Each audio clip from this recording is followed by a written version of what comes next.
Good evening, YouTube. I'm hoping people can hear me okay. Just bringing the profanity module online, now your hotness. Well, bugger my old tits. There's some corkers in there for sure. Right, let me get all the other more boring modules started now. So I will. I will mute ED Copilot 23 hours and 45 minutes ago. because she's very naughty.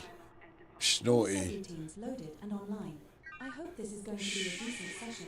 Did you pack a flask and sandwiches? Bacon sandwiches, maybe? Yum. She's still talking. I've muted her. I think that's it. I think she'll be quiet now.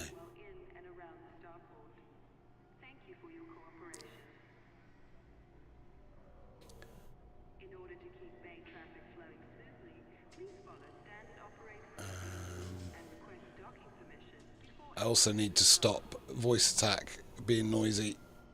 I had to do that. Anyway, we'll have a go. We'll have a try.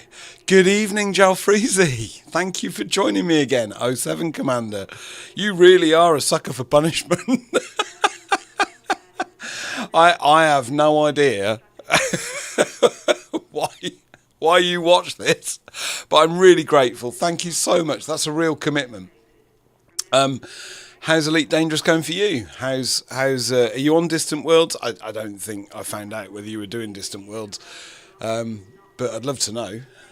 Thank you so much. That's awesome. What was I going to do? Oh yeah, I was going to put up some footages of my disastrous attempt at a few things. So here we go. I'll stick up the footages. I tried to put my face over the footages, but it doesn't seem to want to do that. So yeah, in terms of filling in on what's been going on, I had a good week with Elite Dangerous. I actually managed to jump all the way from waypoint 2, waypoint Bravo, to waypoint 3. Beagle Point on my own. That was a bonus. First time I've ever done anything that far, I think. I think it was 230 jumps, which was quite a lot. I got to Beagle Point on, I think it was Wednesday night. I started jumping on Sunday. That was great. I didn't realise. Oh, Jalfreezy, you're ahead of me. You made Elite in exploration yesterday. Elite 5? So is that like the 5th tier of Elite? I haven't even made Elite 1. That's awesome. That's incredible. So 230 jumps, got to Beagle Point, and then just logged out for a couple of days. No, that's not strictly true. Did a bit of material gathering. I'll tell you why in a bit, unless you already know. So that was kind of cool. So what you're seeing on the screen at the moment is me cashing in my data from that 230 light year jump thing. I can't remember how much I made. I think I made about 300 million.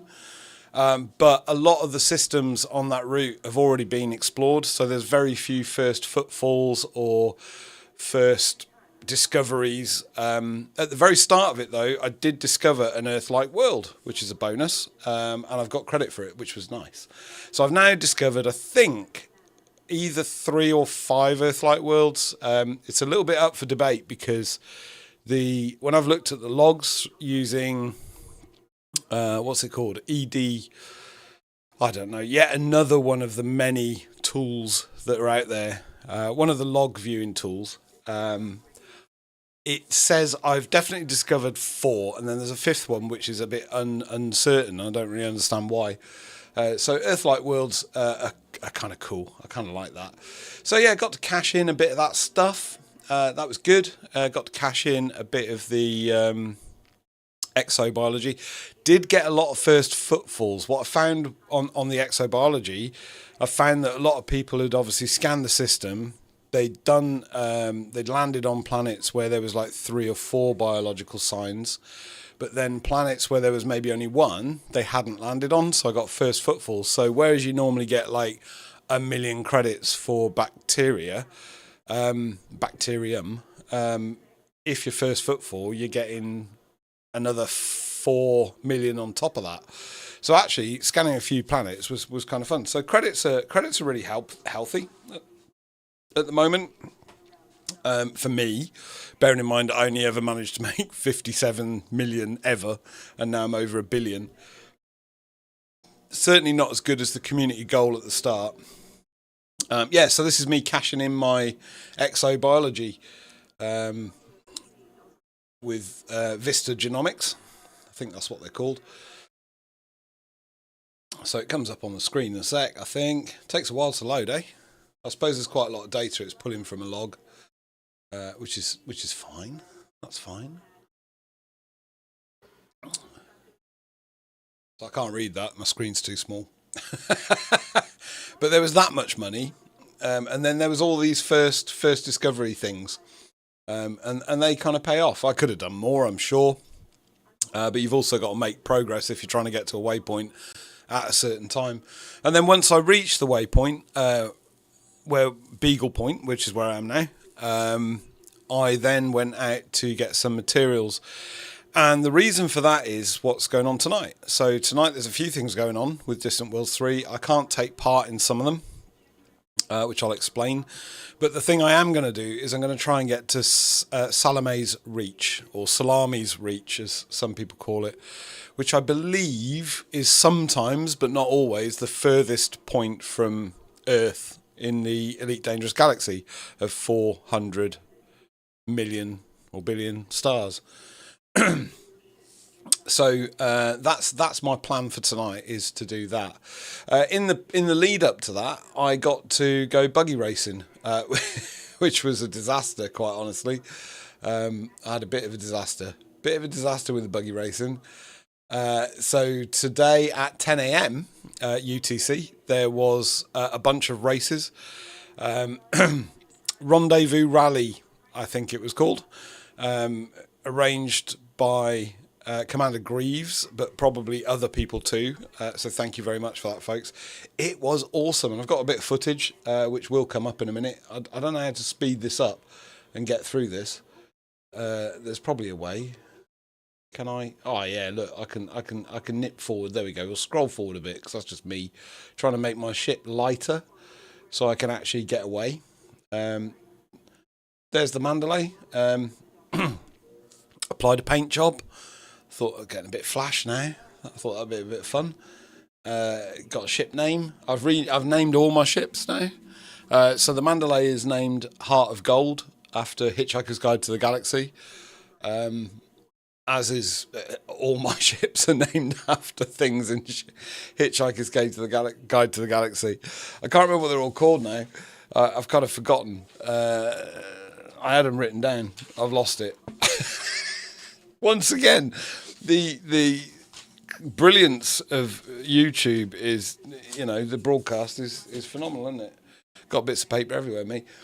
I do remember that the Type 11 Prospector is called Business End.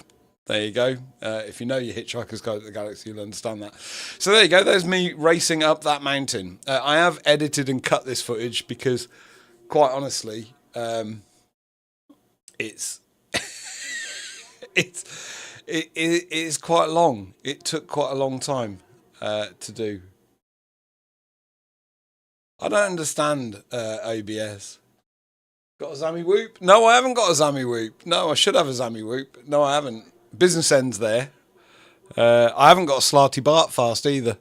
I should have had a Slarty Bart Fast. I can't remember what I called them. One of them's called Disaster Area after the band, the loudest band in the universe. That's the Eagle, because I crash it all the time. So before this race that you're seeing on the screen now, I went and had a go at a ridge race, which is along the top of that mountain, does like a big horseshoe and then doubles back on itself. And I tried to do it in the Eagle, and it didn't go well. I was I was trying to do flight assist off, and I crashed. And the Eagle's got paper thin shields and stuff and armor because it's supposed to go fast. Weirdly, it's not as fast as the Mandalay. And I did go back and do it in the Mandalay, and I did get a time on the board. I got a time on the leaderboard at the time I posted it. It was 25th, so not brilliant. Not brilliant at all. A bit rubbish, really. So I'll forward that a bit because it's a bit boring, isn't it? Just watching someone go up a mountain. It was hard though. It was very steep. It's really deceptive. So when you're going up the mountain, you can't really work out how steep it is. Vogon Vindaloo is your anaconda name. That's awesome. So you are also a Hitchhiker's Guide to the Galaxy fan, I would assume. That's awesome. Yeah, so Business End is named after the ship of the Vogon constructor fleet that destroyed Earth. There you go. Thank you for reminding me.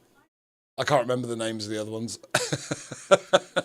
I've got a Golgothinchian Ark, and obviously my commander name is after the Golgothinchians, which were the people who were put on a large ship and sent out into space. They were all the hairdressers, reporters, politicians, what else was it? Lawyers.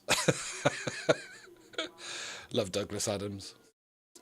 So yeah, I'll speed that up a bit. Yeah, so there's me getting up to the top of the mountain. That took a while. It was quite long, and I've edited that video. And then I almost crashed in. Well, I did crash into the competitors that were at the top of the mountain by accident, which was highly embarrassing. Not intended at all. And there you go. That was that. It was not disastrous, but it wasn't fantastic. There you go.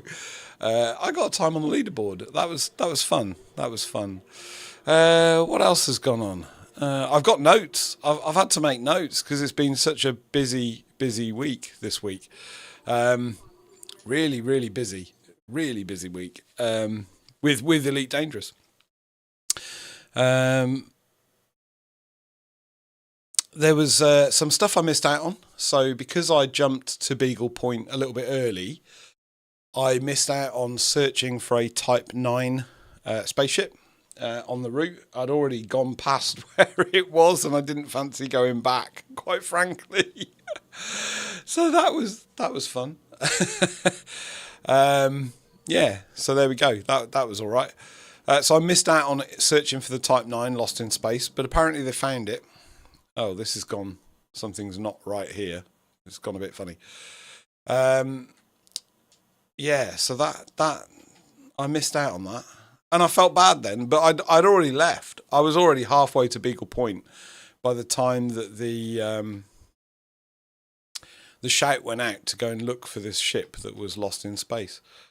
I need to find my Salomae's Reach waypoint. So I've already put the waypoints in. They were published on Discord, and that's the first one. And I need to plot to that. Now, it may not plot to these destinations because some of them are too far.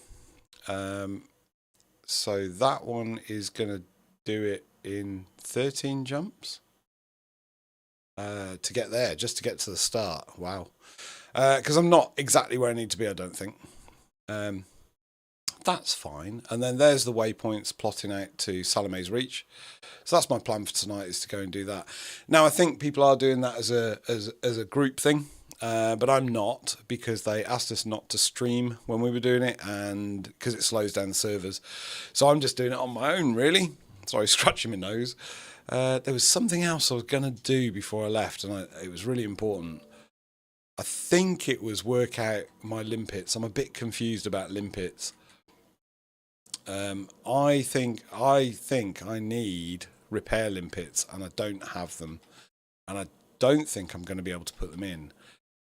I don't think I need that. But I don't think there's any repair limpets that I can put in. Prospects. There is multi-thing limpets. Oh, there's repair limpets. Oh, I can. If I do the D, I don't really affect the jump range too much. In fact, it goes up. So let's do those repair limpets, because I think I need those. I'm going to put those in. And that'll be bad, because I won't be able to get the research limpet module back, like the one that was in there, but that won't matter. That'll be fine. And of course, the other thing I need to do is make sure I've actually got limpets, because I usually launch without realising. So just make sure I've got limpets. Yeah, I've got limpets. Fine. So that's all good. And then the other thing that you need to do this apparently is a bunch of materials to make sure that you can actually get there. So it's just going to be jumping really. Is the audio on the game? Oh, you can't hear it. There's the audio on the game. Sorry, I'll turn it down a little fraction. Sounds really loud to me. Oh no, you'll be getting echo, won't you? Oh, I forgot about that. There we go. Sorry about that. That audio must have been absolutely awful. I'm so sorry. Yeah, so 13 jumps there. That's not going to be the most exciting. It's not going to be the most exciting thing in the world. Those of you that play Elite Dangerous, you'll be bored to death of people doing stuff like this, because you do it all the time, don't you? But I'll have a chat. I'll talk rubbish as I go, because that seems to be the theme of this live stream. Old bloke talks crap whilst playing Elite Dangerous. That's what's going to go on. So there we go. I've put my glasses on. I don't know whether it makes it better or worse. I still can't see. Why was I looking over there? I can't remember why I was looking over there. I've got my second screen over there. That's why I look over there. Yeah.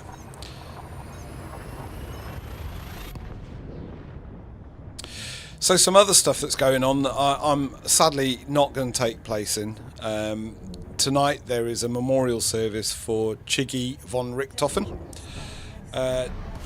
Chiggy is no longer with us apparently, but he's famous within Elite for carrying out the furthest distant rescue, I think, of any commander. He went all the way to 60,000 light years to rescue someone who was stuck. He's no longer with us, and they're holding a memorial service tonight, which is amazing. Again, stunning, this community. It honestly blows my mind. Blows my mind that people are so caring and lovely and wonderful. So yeah, and there's also an anniversary of a couple that got married, Jonathan and Alina, and I think that's tomorrow night, off the top of my head. So there's some celebrations for their 10-year wedding anniversary, so congratulations. And then there's some other stuff going on tomorrow night, a world record attempt, in fact, which I'll talk about at the end. Yeah. So this long journey thing, apparently I'm going to not be able to jump. So I think my jump range on this ship is around 60 light years laden, and it is laden because it's got its limpets on board. Press the right buttons, Commander Golgafunkin, you Wally. Yeah, so I think the problem is that the gap between some of the stars is too big to do in a normal jump, even for a ship that's got this larger jump range.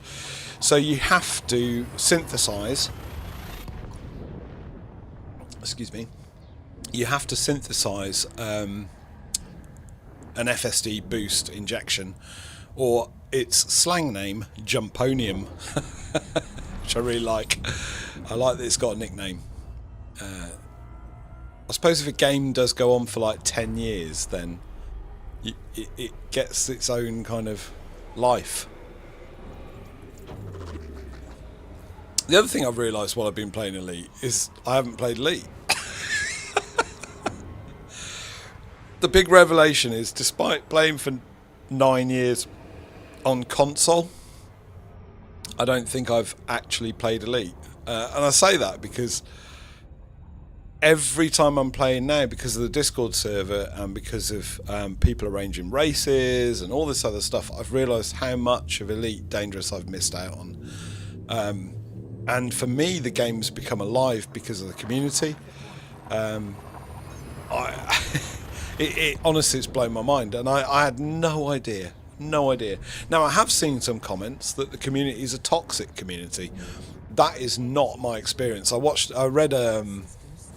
was reading something on Steam. I was reading the reviews of Elite Dangerous, and they're quite bad, a lot of the reviews. And some people saying it's toxic. Well, I can only assume that what they've done is they've maybe flown the tutorial missions, and then maybe jumped into open play and got ganked. That's what I think has happened there, if I'm honest. Whereas I'm sure if they'd gone into like solo play or into a private server or something like that, they'd have had a great time. So last week, of course, was Night of the Gankers. Oh no, dude, Jalfreezy, your game crashed. No, that sucks. Hopefully, the server hamsters will have preserved all your data and where you are and everything else. Let us know how you get back on logging in. It's crashed on me a few times, but when I've gone back in, even on the FleetCom server, it's been okay. Like all my stuff's still there, so I hope all your stuff is still there. Games crashing, I guess, on live server games is always a problem. Let us know how you get on. Yeah, so the ganking thing last week was quite interesting. So the gentleman that ganked me, and I knew I was going to get ganked. I did it on purpose. I I picked my cheapest ship, jumped out to see how long it would take to get ganked. And it took 1 minute and 5 seconds. But he sent me a friend request, and I urge you, if you get shot down by a ganker, accept the friend request and have a chat with him, because I found him on Discord. I sent him the link to the stream so he could see him shooting me down. And then we had a great chat. It turned out to be an absolutely superb bloke. It was really good fun. And he offered loads of help. What was interesting is he said that when people do get ganked, he always sends out a friend request. Friendship thing, but it's rare that anyone accepts it. I suppose people feel a bit salty, but look, if you play in open play, that's the rules. That's the rules of open play. You will get kind of shot down, or if you've got a really good ship, you can, and some skills, you can probably do it.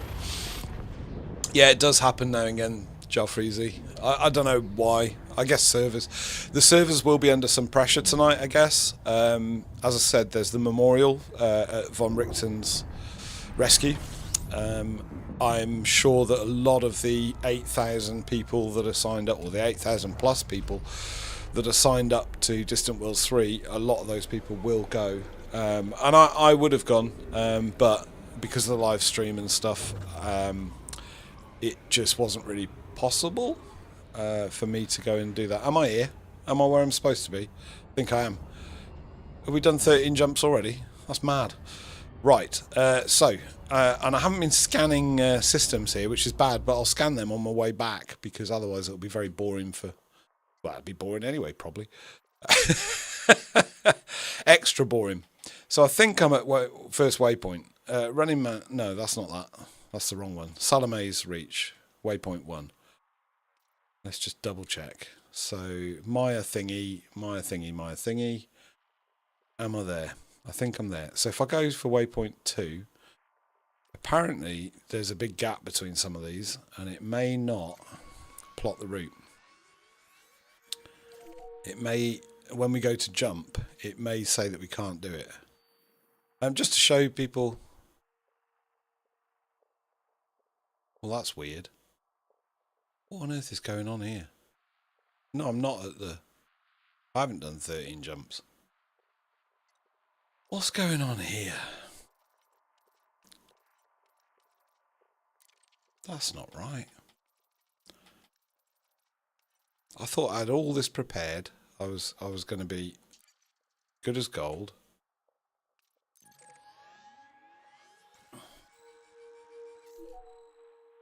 Seven jumps still to go. So why did it not? There we go. That's better. I wonder why it did that. There we go. There we go. Gotta stop saying there we go. It's like one of those confirmation words, isn't it? There we go. Can't remember what I was talking about now. Oh yeah, servers. The servers will be under some pressure, I suspect, as people go to Richtofen's rescue. Von Richthofen's rescue. Sorry. To celebrate the life of Chiggy von Richthofen, who apparently was a fantastic member of the community. Obviously, because I played console for 9 years on my own in solo play and didn't know there was a community. I had no idea of his exploits and his fame until recently. But to any family left and to his memory, thinking of him, man. So yeah, went around, did a bit of material gathering for this, just in case that I couldn't get to where I need to be. That was a bit of a worry. That involved driving around on a planet surface in a buggy. I do like the buggies, but I have crashed my buggy tonight. There was a rally. One of the races came down a mountain. I have got footage of it, of me exploding somewhere. I just didn't prepare it properly in time. So yeah, that was fun. I think 3 of us died in the first minute of the race. It basically involved jumping your buggy off a cliff into the abyss, and that didn't go so well, really. I need to go faster, really, don't I? Don't need to scoop every star, do I? Do not go to ZZ9 plural Z alpha. Why? Maybe that's Raxler. Jalfreezy, maybe you found Raxler.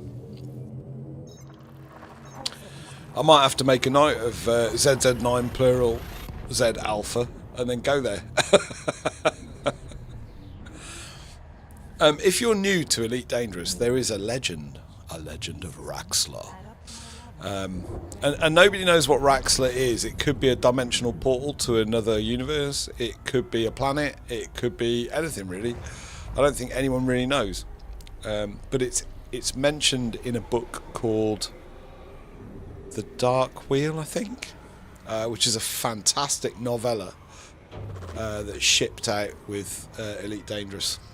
Not Elite Dangerous, sorry. Not Elite Dangerous, Elite. Back in the day, back in 1980s. Super duper book. I listened to it as an audiobook the other day, and it's really good. Really good.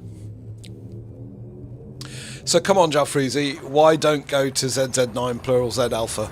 I need to know. I need to know why. I couldn't find you on Discord, by the way. I had a go because I don't do the voice chat through the game because it doesn't work very well, so I use Discord. And I think I tried to find you on Discord and I couldn't find you. And I was going to shoot you a friend request so that if you were out in the void, we could maybe wing together or something like that. Because that'd be cool. My Discord is Golga Funkin', so it's exactly the same as everything else, really. How many more we got to go? 3 more jumps just to get the start of where I'm jumping from. Oh. So yeah, so there was that. So a bit of material gathering in preparation for this. I still don't think I have enough arsenic, vanadium or vanadium, chromium. I think I've got plenty of. I mean, I've got enough. I've got enough to do this journey and then get back. But I'd like to have my materials pretty topped up for what's coming up. Yeah.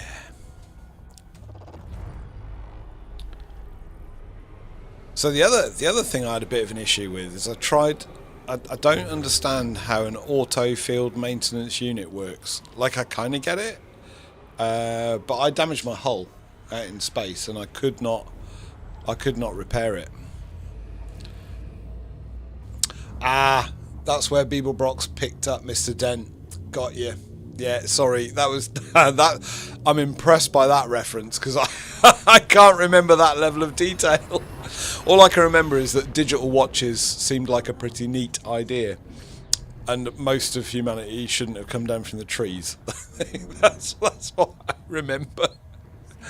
The other bit I remember about Hitchhiker's Guide to the Galaxy, which is such a clever observation by Douglas Adams, was that people who desire power should never have power, which is why Zaphod Beeblebrox ended up in charge of the universe as the president of the universe, because he didn't want to be president of the universe. And I think that's brilliant, especially in the world today. I don't want to get political. I can't get political.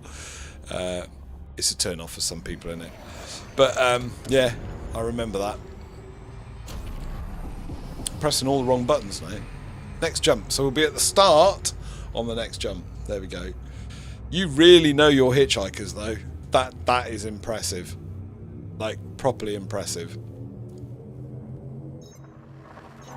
I'm blown away by that.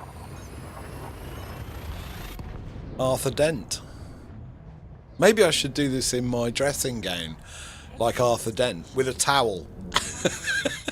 That would be very immersive. It'd be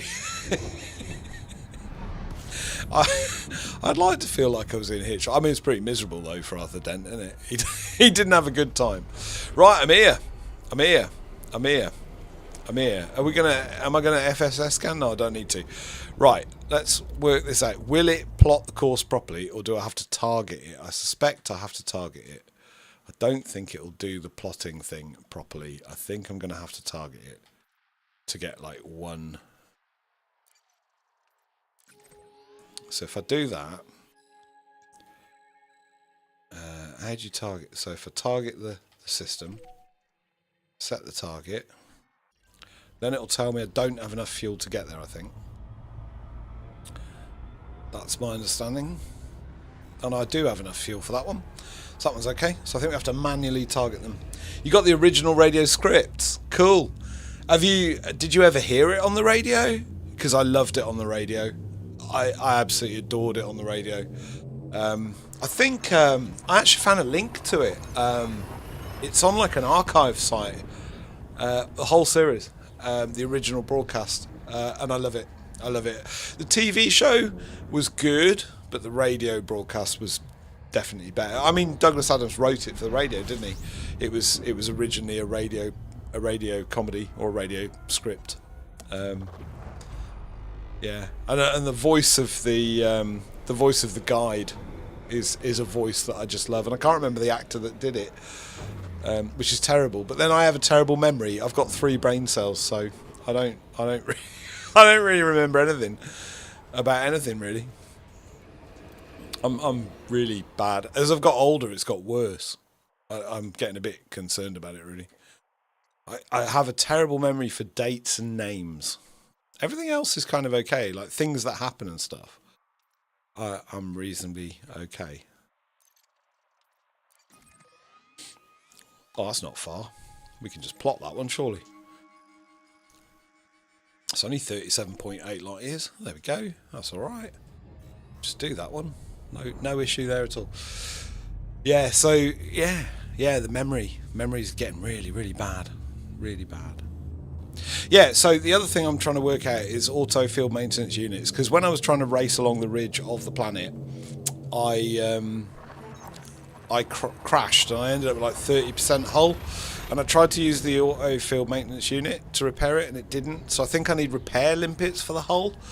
So that's why I've just bought some repair limpets and thrown out the research limpet thing.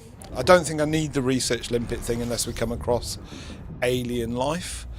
I think you need the research limpet for things like Thargoids. Thargoids, if you're new, are the enemy of humanity. Now I think, should I FSS scan these? I probably should, shouldn't I? Doesn't take long.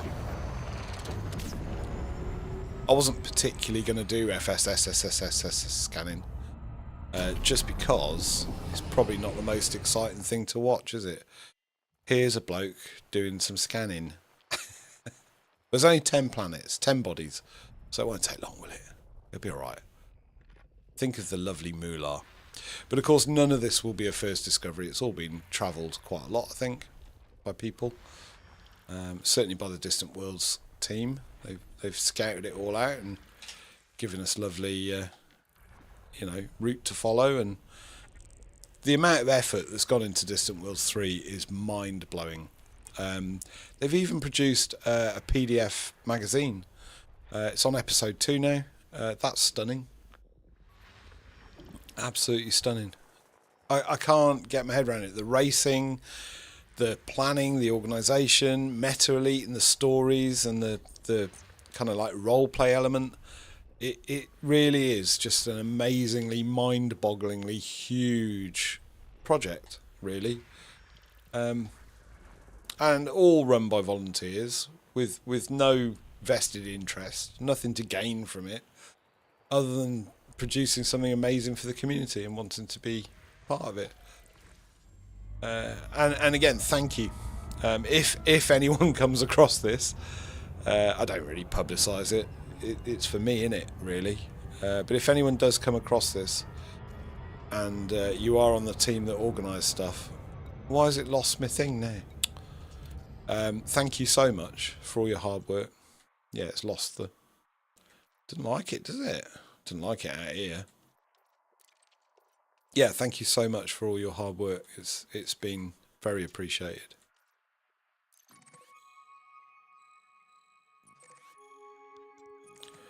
Well, that says it's still targeted, but...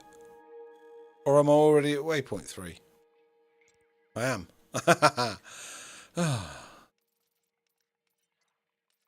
Tune in tonight and watch the awful abilities of a completely confused old man. So have I not got waypoint 4? Oh, there's waypoint 4.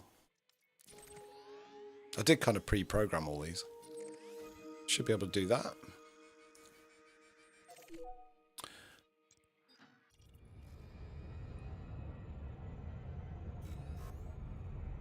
I mean, if I can get there without needing to make any jumponium, I'll be really impressed. But I'm sure there's one or two that I just didn't have the range for. But then I've changed the ship loadout a little bit. I've dropped out the research limpets and changed them. And I put a 1D in, so they're probably better. They're lighter. I took out the beam laser because I don't think I need that on this leg. Or the next leg, I should say. So that would have made it lighter. Less mass means more jump. Must scoop stars. Don't forget to scoop stars. Doobie-doobie-doo.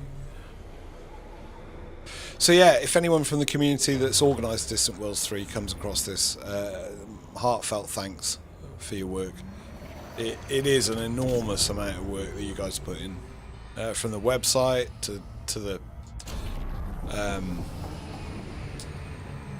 Discord, just everything. It must be a nightmare, quite frankly. There's even a podcast. The podcast is great. Of course, I don't get to see the podcast live or hear the podcast live, but I catch up with it after, and it's superb. There's been a bit of ranting on there, like a bit of ranting. It's not ranting, is it? It's venting. People need to vent sometimes. People do be venting. But I think, they are volunteers and they've obviously worked their little hearts out. I believe this has taken a year to put together. That's an awfully huge commitment. And I still can't quite get round even the fleet carriers. Someone's given up their time to jump those across the galaxy. And that's just mad, isn't it? That's just mad. Mad. It's all mad. But in the best possible way. Now, my problem now is I can't remember which waypoint I'm at. I need to go... That was 4, wasn't it? I need to go 5.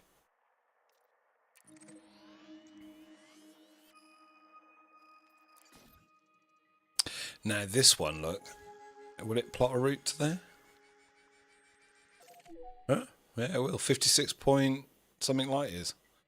So we're trying to get all the way out there. Look, there you go. So this is waypoint 5, I think, on my list of waypoints.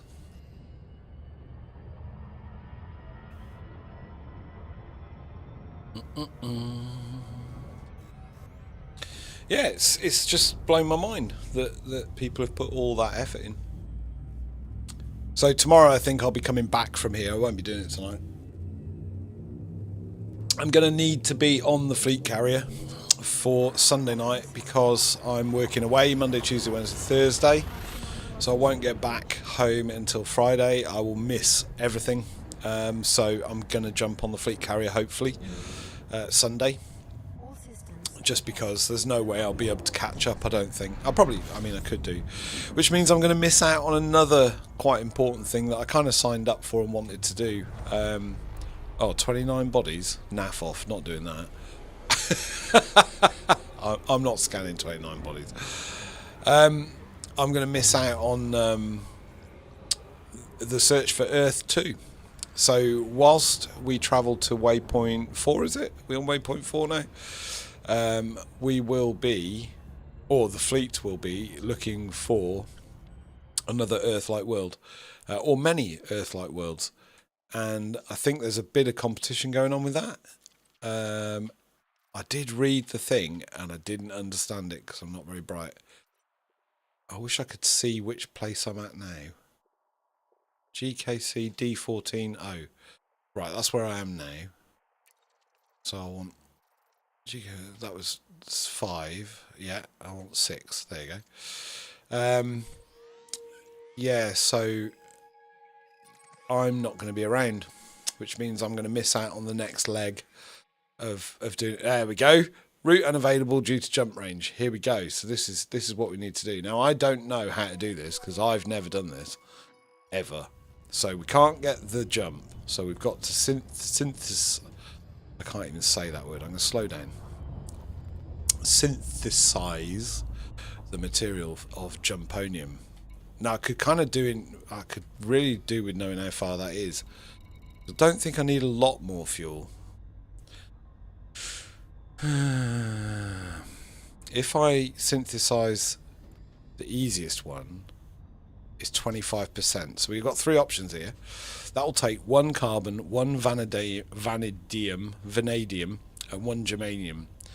And that will give me plus 25 distance.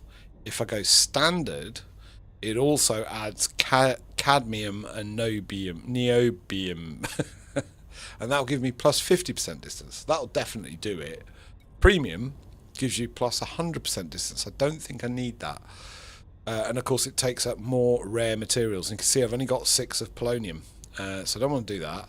I've got plenty of that stuff. I could do standard, or I could risk doing basic and see if it's enough. I think I'm going to try basic and see if it's enough. If it's not, I can do the other one. I'd rather waste a basic than waste a premium or whatever they're called. Okay.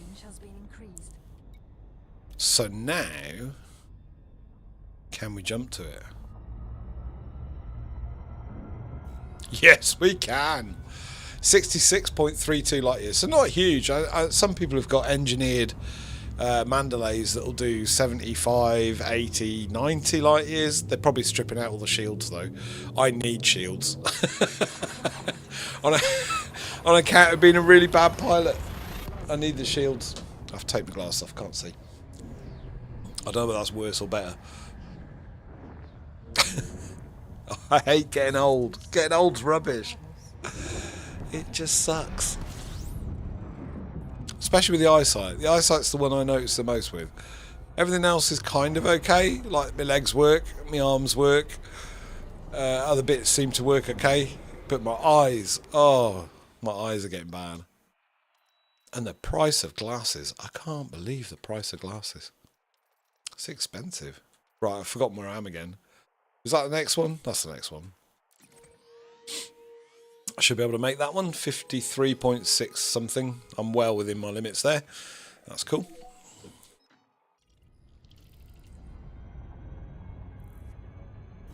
Yeah, I kind of want to keep some of those materials in reserve. I can't say reserve. You're 62? No way! You lie. You come across as a very young person. Is that right? 62. So you were playing this in the 80s as well then, right?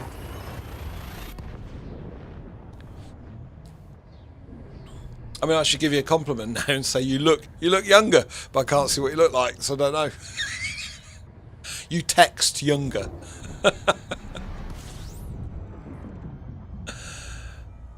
Yeah, my legs work, my arms work, my back aches quite a lot.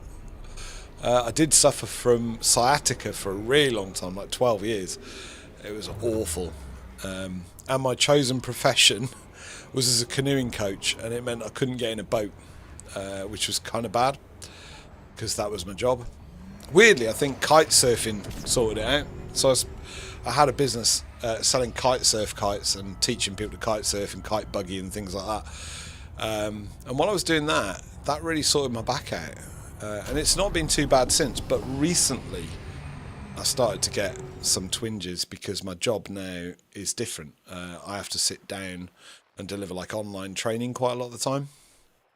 And online training, sat down for 6-7 hours a day, not great for your back. And then of course making it worse by playing Elite Dangerous in a chair. It's not great. Not really a good idea. But it's only for a few months, isn't it? It's only for a few months. I'll go back to being a casual player again, probably. Although, I've got to be honest, Elite's really been amazing. Played it at uni, in the physics lab, on a Beeb Micro. Yeah, so my dad had a BBC Model B, which was very expensive at the time. But my dad was a teacher. And because the Beeb was made... The Beeb, sorry, I'm going to call it the Beeb. Because the Beeb was made for schools... teachers got a quite significant discount on a Beeb. It wasn't free, but it meant it was affordable. So my dad bought a Beeb, and he was fascinated with it. And we used to stay up into the early hours of the morning writing lines of code from a magazine. There was some home computer magazines. And they'd have like a video game that you could write in yourself. So you had to type it all in BBC Basic, which kind of became DOS, I think. I think BBC Basic kind of morphed into DOS, which is still in Windows. So unbelievable. The other thing about the Beeb, of course, is the ARM chip that was in the Beeb was in everyone's mobile phones until fairly recently. It was reduced in size, but it was the same architecture, as I understand it, that was in the original Beeb. In the 80s. It's one of the most impressive computers I've ever come across, really, the Beeb. And how David Braben and his colleague, I'm not sure who his development partner was for Elite, but I know there was two of them. I have watched the documentary. Again, my memory is really bad, but they what they achieved with that was stunning. Where am I? DO, right? DO. I need the next one. I can't remember. I can't remember which one I'm at. That's DO. I'm glad I did these early, although I don't think it's helped me. 7. So that's DO. Oh, that's DO. I think I'm at 7. Am I? Let's try 8.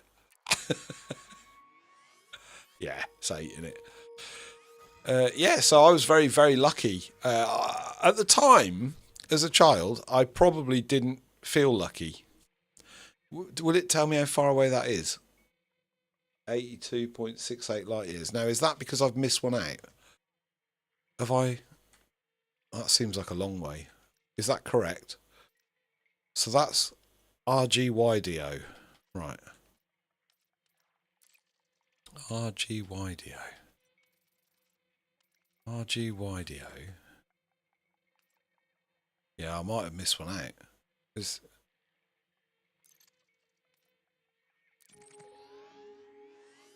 Oh no, that is the next jump. That's monstrous. 82 point thingy light years. I think I'm going to have to go for the 50% jobby on that, aren't I? Wow, okay. Right. I need to find that waypoint yet again.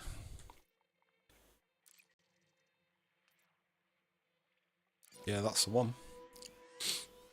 Manually target that and make some jumponium.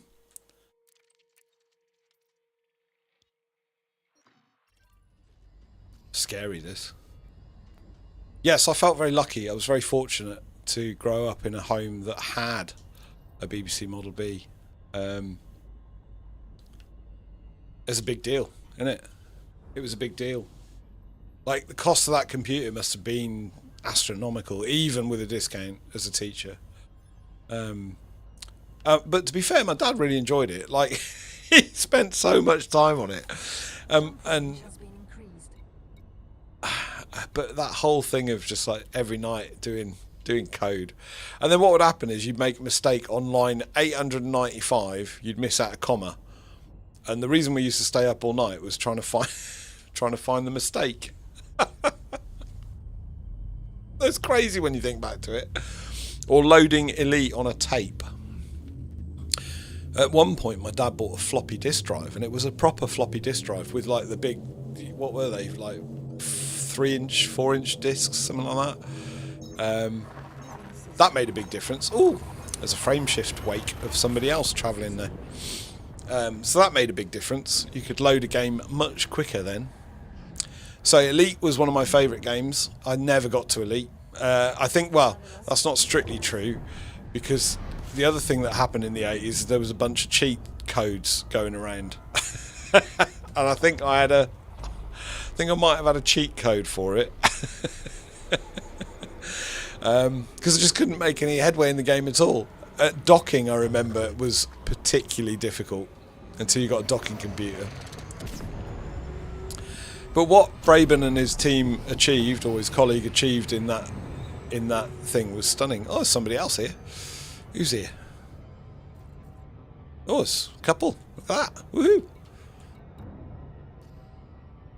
What they achieved was just stunning. On less memory than a calculator nowadays, they did, what was it, 40,000 stars or something that you could travel to. Less memory than an email.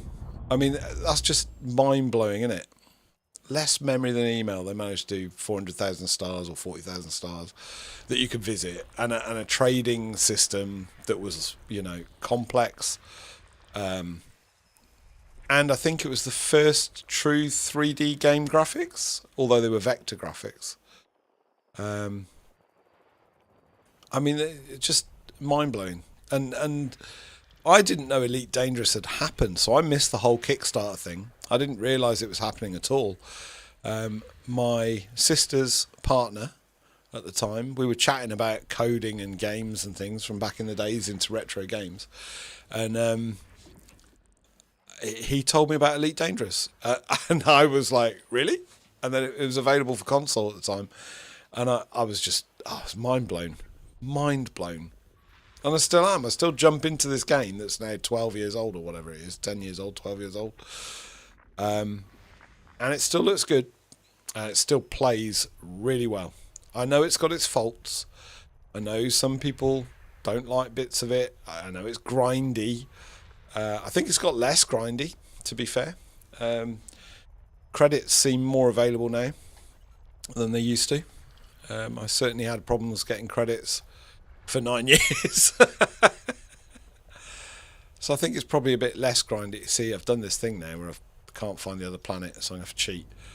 You do this and go there and find the unexplored one and then point the nose of your ship at it and then find it. That's what I have to do because I'm rubbish. There it is. It's just quicker sometimes, isn't it?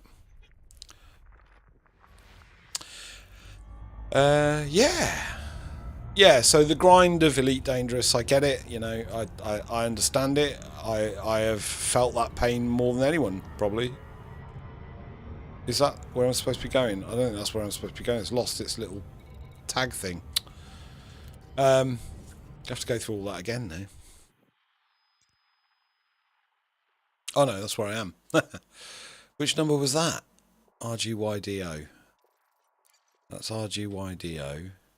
I can't do this and talk, can I really? RGYDO, SGYDO is 9. There we go. 50.7, that's easy. Well within my range. I can go there. So I've been having some thinks about Elite Dangerous. Oh, sorry, that was a bit weird. That's blimmin'. I've been using voice attack and I really like it, but of course I'm speaking to a microphone. It thinks I'm speaking to it, I think, or it'll be ED Copilot getting cross because I've silenced her. She's so rude. She says rude things. Can't have that on broadcasting on YouTube. Yeah, so I was having a bit of a thinks about Elite Dangerous and what would make it better. Obviously I watched loads of content from other people. I'm going to shout out Ricardo, because the other week I mentioned a video that I thought was by Obsidian Ant, and it wasn't. It was by Ricardo. And Ricardo, I love your videos. I love your channel.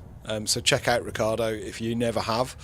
And I think Ricardo's Welsh. I think he's South Walian, possibly.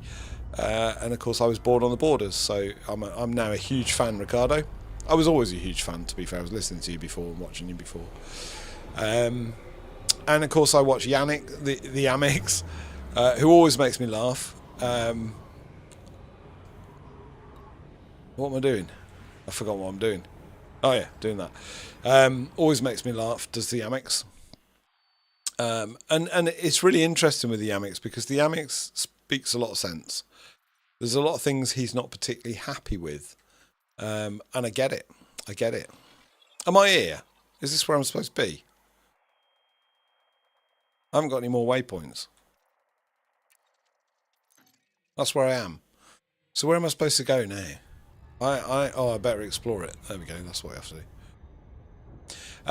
Yeah, the Amex has got some criticisms of the game, but what I always find interesting though is his criticisms are fair on the whole, and also the other thing is that I think he passionately cares about the game. He's obviously been playing it for a really, really long time. All right. What was he doing on top of your chieftain? So, Jalfreezy said, I accidentally killed Ricardo once. He fell off my chieftain. I want to know what he was doing on your chieftain. Like, that sounds like a strange thing to be doing. Good channel though, right? Ricardo's got a good channel.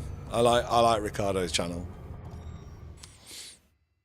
Oh, 29 systems. I don't really need to do this, because I can see all the other players, I know where they're at, and I could just go and see them. But the ADHD completionist in me, the tisms are kicking in, and I'm probably going to have to do a bit of this. Can't leave a system unscanned at the destination. That would just be wrong on so many levels. I don't think there'll be much exploring because everyone's done it before, so I'm not going to hang about. Saying that, there's 29 blimmin' bodies in this system. Ah, no! No! No!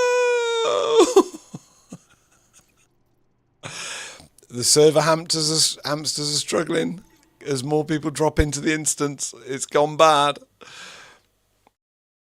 I've got hot here. Am I where I need to be? Am I still there? Yeah. Now, of course, I'm facing the wrong way and all sorts now.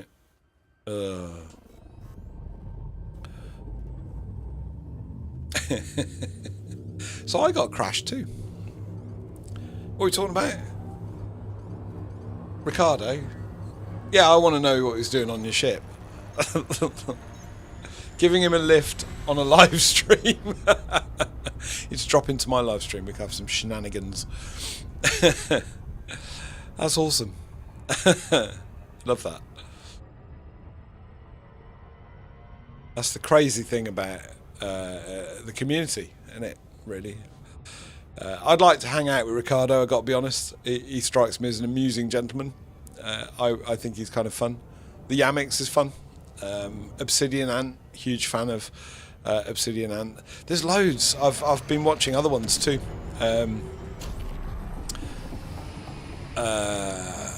I'm really bad at remembering channels and stuff, of course, which is not great. So it's hard for me to recommend people. Oh, the Burrs. I like the Burrs. The Burrs are cool. Shout out to the Burrs. Their channel's pretty awesome. Why can't I see it? This is really bad. I can't see anything.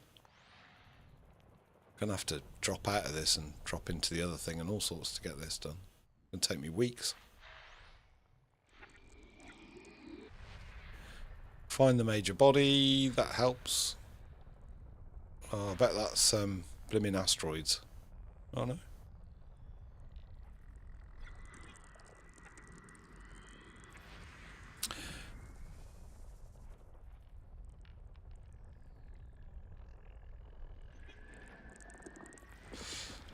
And that's the other thing I didn't realise, that so many people help out downed commanders, or commanders that are stuck in ravines in their buggies, or commanders that have run out of... I knew about the fuel rats. I still don't understand how that works, but I know about the fuel rats. Like, I always knew about the fuel rats. I don't know why I always knew about the fuel rats, but they're kind of famous for helping people out and rescuing people when they run out of fuel. I've brought some fuel limpets with me just in case I came across anyone who was stuck. I'd quite like to be a fuel rat, but then I don't have the time to invest in doing it, and that's the problem really. As a casual player who works full time, I would feel bad if I left someone behind and they were stuck and I couldn't get to them. I'd struggle with the guilt. There you go. But yeah, there's been people who give people lifts on spaceships and they fall off. And there's people like Chiggy von Richthofen who travel 60,000 light years at a time when people didn't have the jump range in the ships. So I guess when Chiggy von Richthofen went across the galaxy towards Beagle Point, or wherever it was. Well, it must have been towards Beagle Point because they named it von Richthofen's Rescue, didn't they? At that time, probably the best jump range you could get was maybe 25, 28 light years. Now people are getting, 60 plus up to 99, I believe. Some people have got stupidly insane jump ranges. I mean, this ship at 66 unladen, I think, 67 unladen, doesn't sound like a lot really, but it's still got all its other stuff. So I haven't stripped anything out. I've still got a shield booster. I've still got the big power plant, which it probably doesn't need. It'd be better off with a smaller one, but I didn't realise that until too late. I'd already left. I'm not going back to the bubble. It's too far now. I'm committed to Distant Worlds 3 and going the next few months.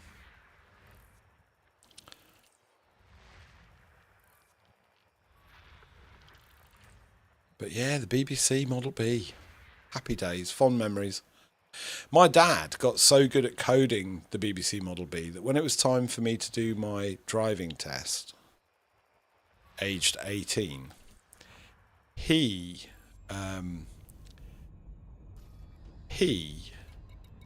wrote a piece of code that had a little Land Rover going across the screen, and then you had to type in the stopping distance, and if you got it right it stopped, and if you got it wrong it crashed. And he coded that from scratch, and I was always really impressed by that. I don't actually know where I'm supposed to be going, which is not clever, is it, really? Let's target that Caspian Explorer. It's probably where I need to be. Or it's probably following me. Please don't follow me. Hyperdrived out. I'm going to have to look up the Discord at this rate, because it told me on there and I forgot. Salomae's Reach, that's what I'm looking for, but I don't know where it is. Apparently the thing about coming here is that you can see the void of space on one side and then the Milky Way on the other, and definitely that there's no stars. That is pretty empty of stars. I'm gonna surf in on the gravity well for a bit because I don't want to lose all my fuel. So yeah, there is no stars. That's true. I think that's why we're here, really. Apparently it's the furthest point away from Sol found so far. There might be further away places. And the thing that's cool about coming here apparently is that on one side you just see infinite void, and on the other side you can see the Milky Way. I'm wondering if there's a planet to land on. I do like to land on a planet. Planet. I can't say planet now.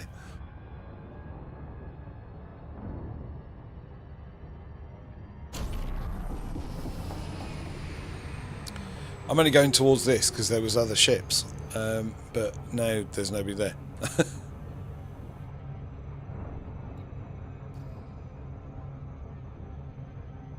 I suppose I should look at the map, shouldn't I?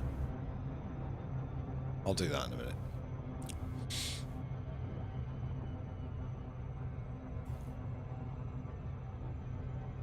But another first for me. Never been to Salomae's Reach.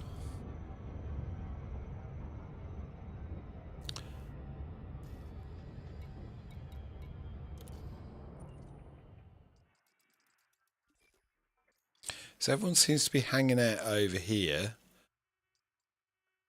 The ganking ships. Don't know how they got out here. 66,000 light year attempt on a thing. I don't know. I don't know where I'm supposed to be going, really. Am I just supposed to be here? See, there's somebody's jumped. That's where someone jumped from. So maybe that is a good place to go. Until I look up the Discord. Can I land there? I don't use the map when I'm this close to a planet because I'll end up crashing into it. I've got Super Cruise Assist, and apparently Super Cruise Assist lets you orbit a planet, and I don't understand how it works because I've never done that. I don't want to risk it. That moment when you realise the gankers have better coordination and can get their carriers to the spot. Yeah, I don't know how they got their carriers here. Mind you, I've never had a fleet carrier, so I don't know anything about them. I don't really want one. They just seem like a real massive expense to me. Yes, don't want that. No. I want to make the credits in the game, not lose the credits in the game. I'm going to risk looking at the map. It's probably a bad idea. Where am I? There, that one. What does it say about that? No footfall. There's a footfall there. I can go there. I can land there. Let's land there.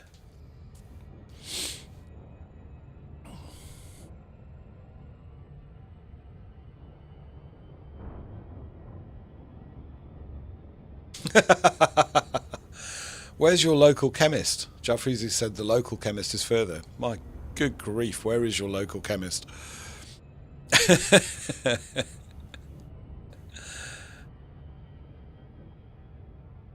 Yeah, the Beeb. That's taken me down memory lane, that. All my friends had ZX Spectrums and Commodores. And I suppose at the time I was probably an ungrateful little git. Because we had the more boring computer that was at school. But in looking back on it, the Beeb was by far the best out of the lot. By far the best PC, or was it a PC? Computer. Home computer. It was by far the best out of the lot. Attic Attack. I remember playing that. Frack. Someone hacked Frack. I don't know whether anyone ever remembers Frack, but Frack was a platformer where you played as a caveman. You had a yo-yo and you knocked off kind of like zombie well, I don't know what they were, monster things. Someone hacked Frack and then made him knock people off with a penis and made the monsters into nude women. Which as a schoolboy was massively amusing at the time.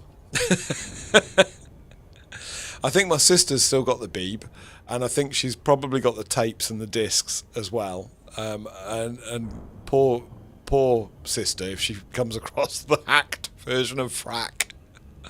And my dad and my mum and my sisters loved a game called Cruncher. Cruncher was the family favourite. Cruncher was definitely the family favourite. Yeah. Happy days playing on the Beeb. Of course, you couldn't plug it into your telly because the tellies were rubbish. The tellies were cathode ray tubes.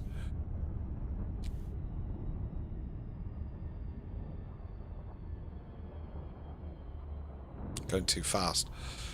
I was gonna probe the planet. I'm too close really. It's not gonna work, is it? I've cocked it up yet again. 2 probes apparently. That's gonna take more than 2 probes, isn't it? Oh no. There we go. I got my efficiency target bonus. So I don't know how this is supposed to put you in orbital cruise thing. Oh, Celeste. I'm just going to sit on a planet for a bit, I think. Yeah. So there was that.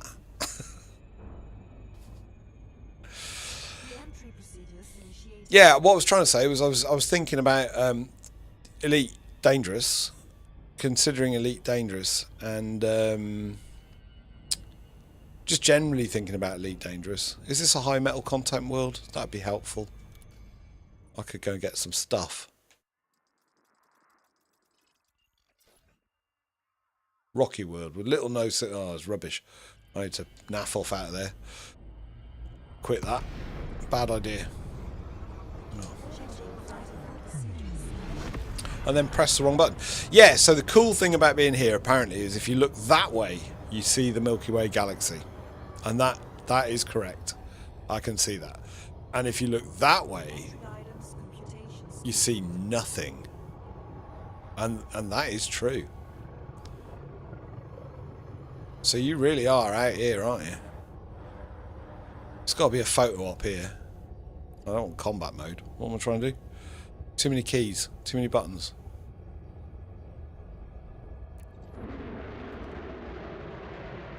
Get a picky. You have a picky, haven't you? Excuse me while I just get a picky.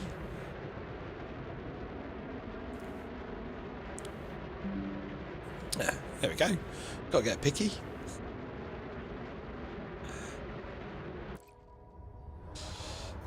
Right, done it. That's that. I don't know what I'm supposed to do now. Go back, I guess. I don't think I've been to Salomae's Reach. I don't feel like I've been to where I should have been. I don't really know.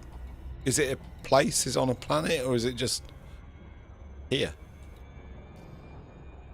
I should probably look at the Discord, but I shut it for the live stream because it was causing problems. I could look at it on my phone, couldn't I? That'd be clever.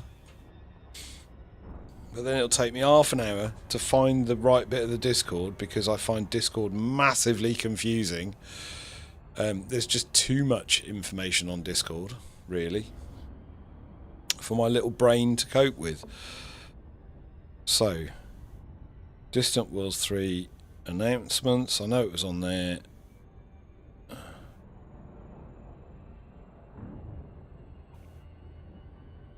Red marked slope area to ride up and down SRVs.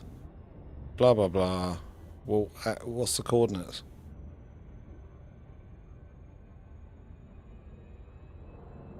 For the Salomae's Reach event, I don't have better coordinates than this, but we're looking at this red marked slope area to ride up and down SRVs. Wouldn't tell you which planet.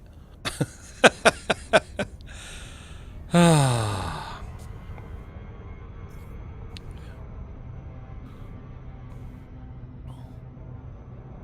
There's a lot of content that you have to scroll through to find the thing you need.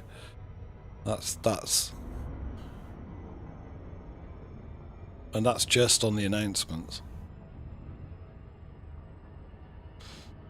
That's the survey. That's the memorial, which I can't.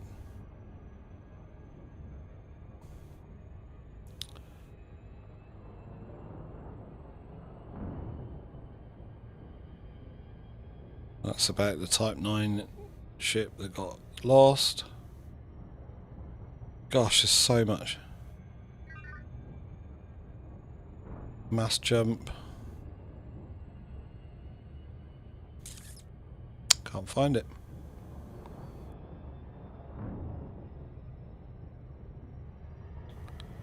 So the actual original post doesn't really say.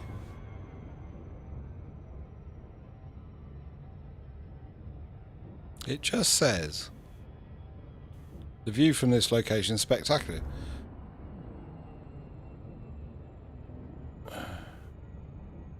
Yeah. Dunno. Wow. What, the lack of good content on this channel? Was that the wow? There's the infinite void. Right, let's slow down. Let's take in the sight of what's going on here. In fact, I'll jump out of hyper speedy cruise thing. Infinite void and the black on one side. Nothing. Zero. Nada. Not a thing. And apparently, I think this is one of the few places in the game where you see it. And if I go the other way, if I look backwards, or up or down, there. If I look the other way, we can see the stars of the Milky Way. That's pretty cool. That is pretty cool. Was it worth it? Yeah. Yeah, I think it was. I can say I've been there, can't I? Done it. So now I gotta get home. Well, home. I say home. I wonder what happens if you just try and plot a route. It's not going to happen, is it? There's literally so few stars out here, look. There's nothing.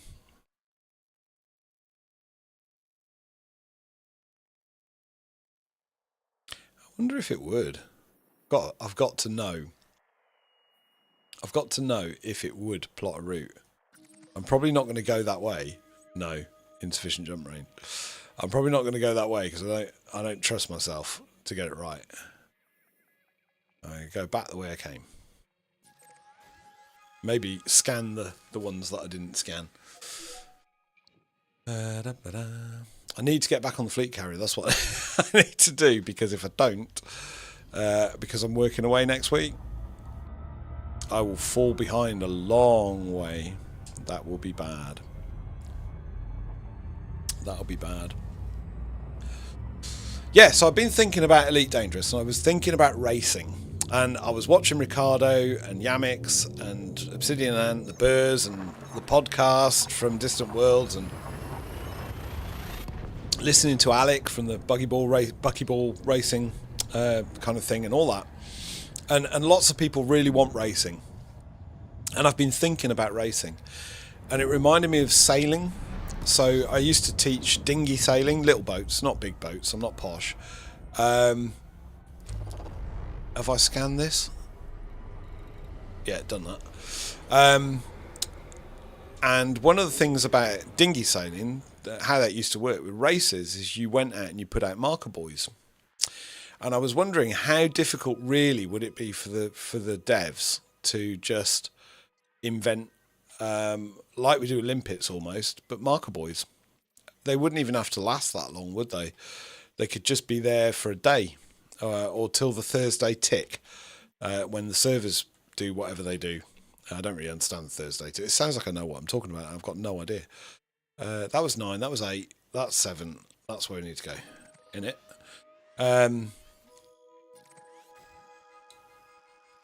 That's too far, so it won't like that. Yeah. I wonder if I can get away with the cheapest jumponium. Yeah, I was wondering, what would be really cool is if you could just put out marker buoys. That would be amazing. So the devs wouldn't have to do clever stuff, really. They'd just have to invent a marker buoy thing that you could throw out of the ship, press a button, launch it, and then it'd stay there. And then you'd have a visual reference to race through.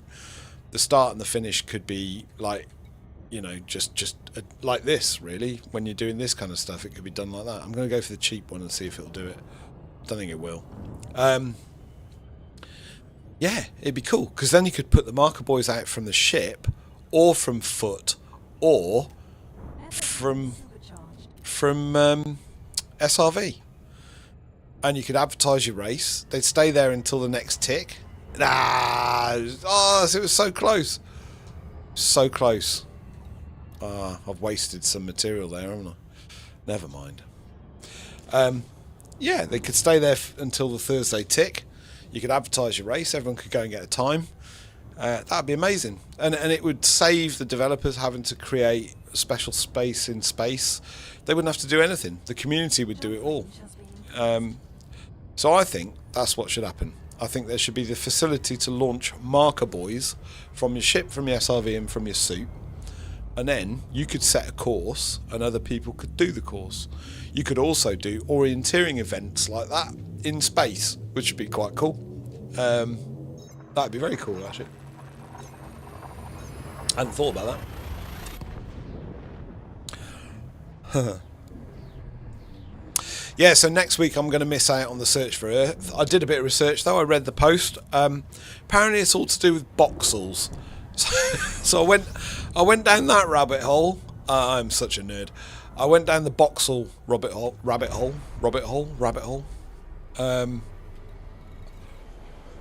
Boxels are cubes of space the game algorithm uses to create sectors and subsectors of sectors.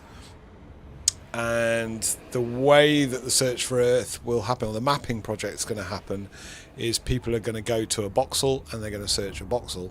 I think that was what I think I took away from it, but I did get very confused with it. It was a big rabbit hole.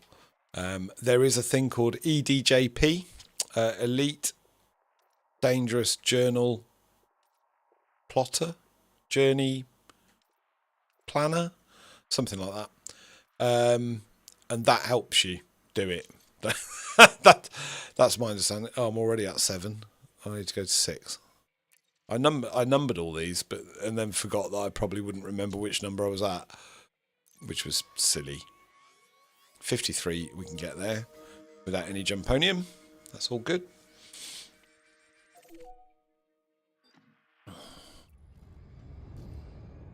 I still don't know why you said wow, Jalfreezy. Not sure what the wow was in response to. The terrible channel? Or was it about the BBC Model B and writing the code until 2 o'clock in the morning and all that? I don't know. Oh, my back. I've got to sit up straight. Oh, I can't lean back in the chair because then the microphone won't pick up the voice.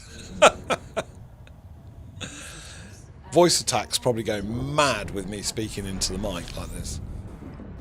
Is this the system where there's like 20 odd planets and I'm going to have to sit here and scan them? Only 3, that's alright. Don't need to do that. So I think this was 6. Was this waypoint 6? The view. Yeah, no, it's stunning. Have you not been out here then? See, I thought you'd been out here. I just assumed you've been there. Yeah, it was mad. Mad view. I should probably have stayed there a bit longer, but I'm always a tired bunny. Always a tired bunny.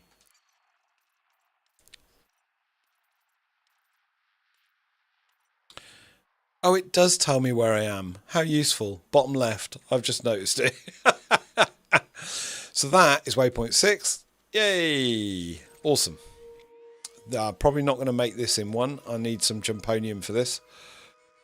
I'm pretty sure. Yeah. So that one, we'll manually target it. And we will go for the jumponium. I only need a cheap one, not the standard. And that's all good. Yeah, the view is stunning. Yeah. The game never fails to surprise me. There's always something. Like, you can have massive, great long periods of without being rude, but quite boring gameplay. You know, sitting there mining day after day, or I don't know, or trade. I'm not really good on trading. Like, every time I've tried to trade, I've lost money.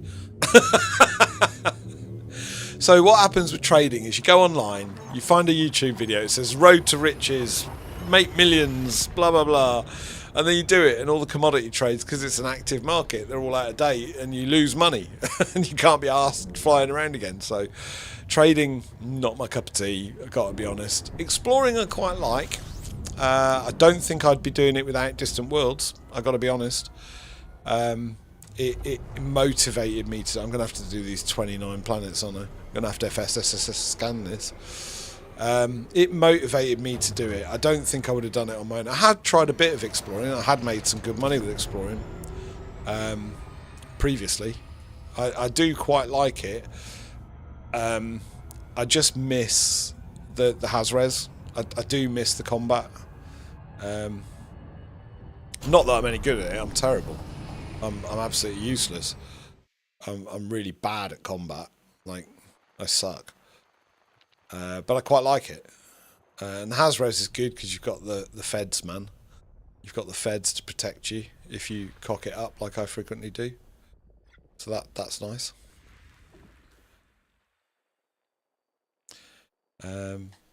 Oh, why is that not zooming in?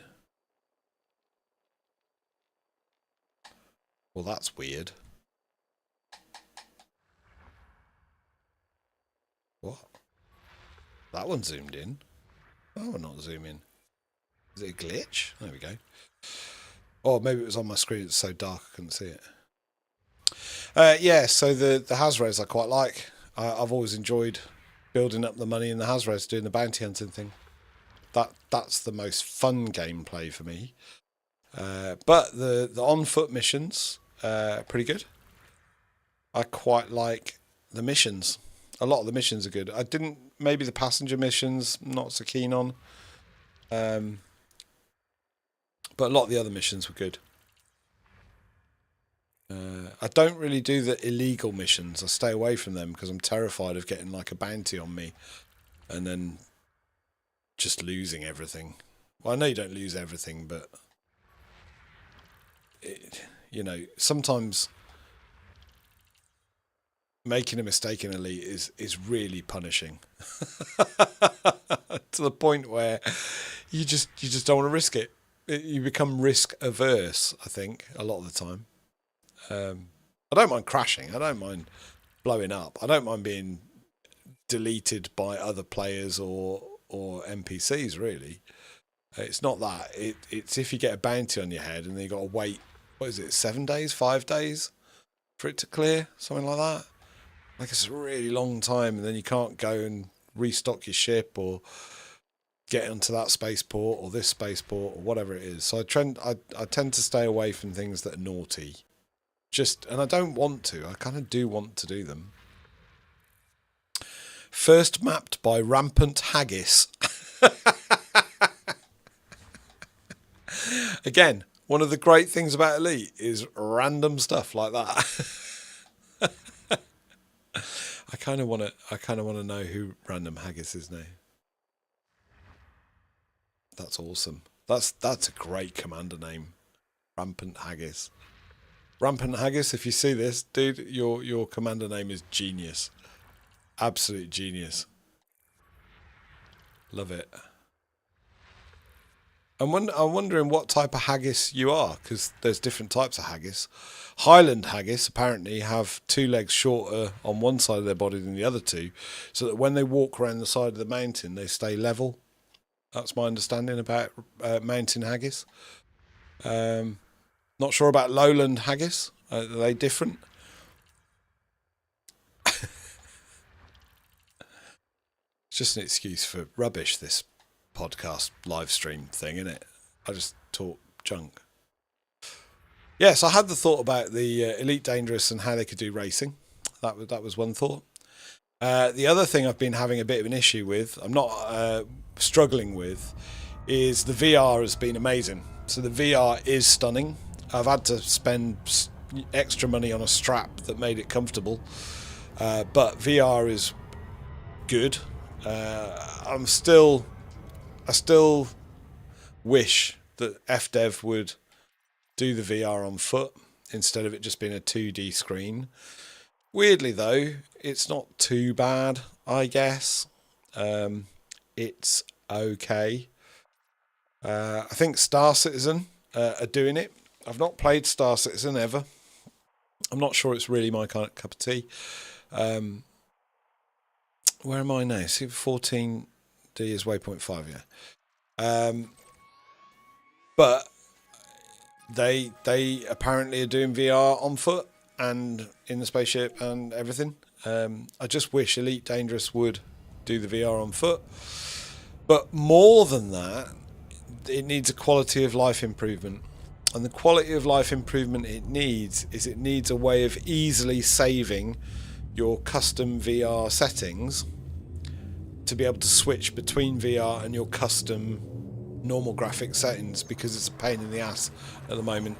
There is a program called ED Profiler by Dr. Carly. I think it's Dr. Carly. But it doesn't work. I don't know why it doesn't work. I did look at the forums and stuff, and apparently it stopped working in December 2025, and I believe he's working on a fix, but at the moment it doesn't work, and that's a shame because that looked amazing. And it also looks like you can change the colors of your graphics on your screen, your HUD, which would be cool. I'd like that, just to mess about with it, really, no other reason.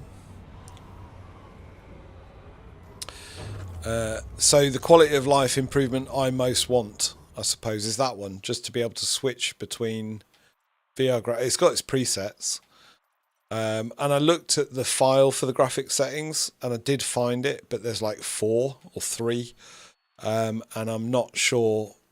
Like, I don't want to mess it up. That's basically it. That's where I am. So I'm at waypoint 4. I need waypoint 3. There we go. I'm wondering at some point it may just plot me back to Distant Suns. That'd be good. Or maybe I should jump on one of the other ships, because Distant Suns is going to do the Boxel Search for Earth thing, which I really did want to do, but I'm not going to be here. So maybe I need to jump on Pillar of Chista or one of the others. That's a thought. Don't know where they're going. The only downside with that is all my other ships are on Distant Suns. But they don't go that far away from each other. Kind of. I'll probably stay on Distant Suns, just in case.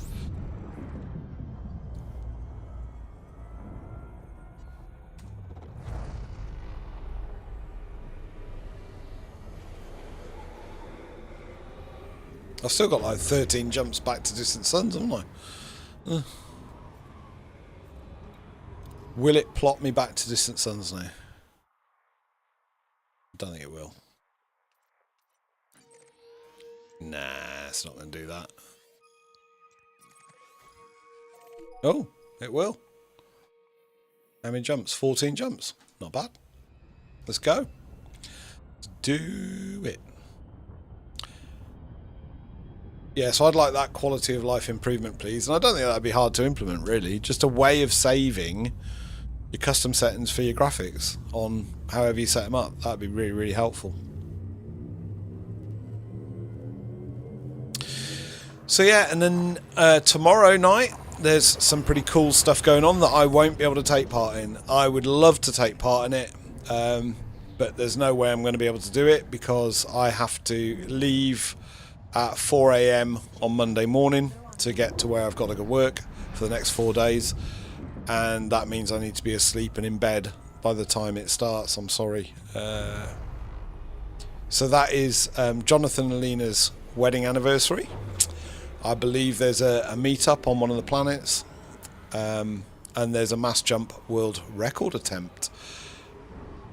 I don't understand how that works, because I thought the server hamsters could only cope with about 35 commanders in one instance. But when I was doing the buggy racing, I kind of mentioned that today, and they said they'd had way more than that on some of the instances. So it is feasibly possible to get more people to do a mass jump. I'd love to do that mass jump, I really would.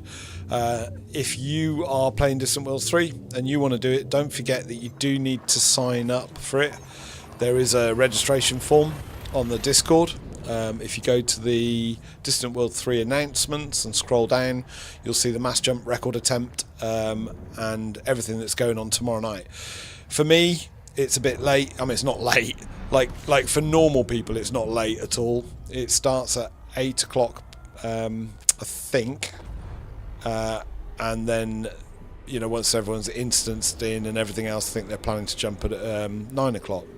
But because I've got to get up at 4 a.m, I need to be tucked up in bed because I can't oversleep and then miss work. I'll get into lots of trouble.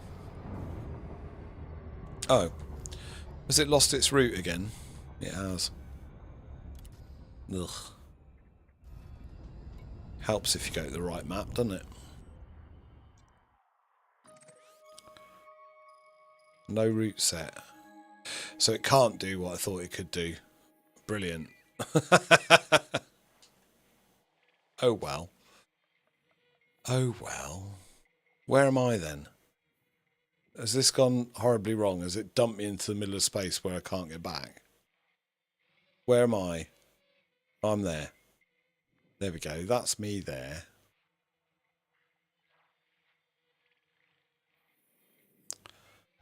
So there was my hope that it would plot me a route back to Distant Suns and it'd be quick. But no. No. It won't do that.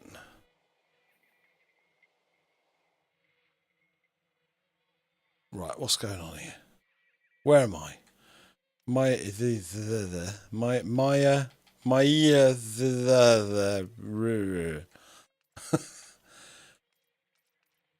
You know how little children get silly when they get tired? Is that waypoint 2? 13D? No, that's... I'm at waypoint 3. Right, let's go waypoint 2. It obviously didn't like what I was doing. So there we go. That's fine. That's fine. We can do that jump. That's a jump we can do. We've got this.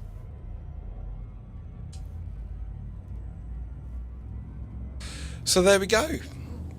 I don't know whether to keep going until I get back to the thing. Yeah, so Distant Worlds 3, 15th of Feb. 2000 is mustering time, I think. Mass jump world record attempt. Celebration of a wedding anniversary. Jonathan and Lena's story was lovely, by the way. They teamed up and met, I think, on Distant Worlds 2, maybe 1. It must have been 1, I guess. And fell in love and got married in space. Which is cool. Again, another community story that I would never have known about, quite honestly, if I hadn't have taken part in this. See, I can't remember which way I'm supposed to be going now. I've totally lost the plot. I shouldn't do this at 6 o'clock. I'm at 13.0. That's that one. Where's Distant Worlds, whatever it's called? 1. There's 1. That's 1. That's where I'm going. That's where I need to be. Let's do that. I can do that. I've got fuel for that. Yeah, so that wasn't too bad. I can't imagine what that was like before the jump ranges got so good, though, because that would have been a very different story, I think, if you only had a jump range of maybe 28, 30 light years. That would have been much more tricky and much more scary. And I'm guessing people came out here without fuel, by accident. Or without the jump range, or without the materials to craft the stuff. To be fair, if it wasn't for the organisers in Distant Worlds 3, I would not have realised that you had to synthesise stuff. And I probably would have got stranded in space if I'd done that on my own. What's been lovely about Distant Worlds is if you're... I mean, I'm not a noob, but I'm a noob to, like, being this far out on the galaxy. It has kind of trained you. So you're always learning what you need to learn to survive on your own. They're teaching. It's almost like they're teaching you how to be an explorer, if that makes sense. Which is pretty cool. 12 jumps. I'll do that, and then I'll quit for the night when I get back to the ship. Yeah, it's like they're teaching you to survive out in the black, so that you have the confidence to do it on your own in the future, I think, which is amazing. That's a really cool thing.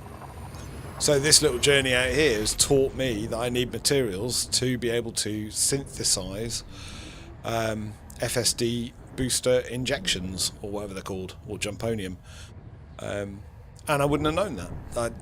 I know you can synthesize stuff, but because materials are so hard to collect in the game, I tend not to bother. I'm probably not going to scan these systems. That's really bad, isn't it? I really should.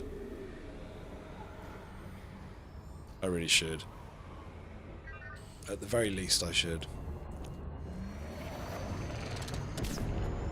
I think if they're over 10 bodies, I'm not going to bother just because of time and the live stream, to be honest. And yeah, I know people are going to tell me I do this wrong. I used to slow down, turn round, and then do the FSSS scanner. But I think it might be faster just slowing down and using the FSS scanner to look behind you, if that makes sense. What you do want to do, of course, is get above or below the sun, because if you're on the same plane as the sun, then stuff gets obscured behind it and you can't see it, which is a bit of a nightmare. You end up wasting more time.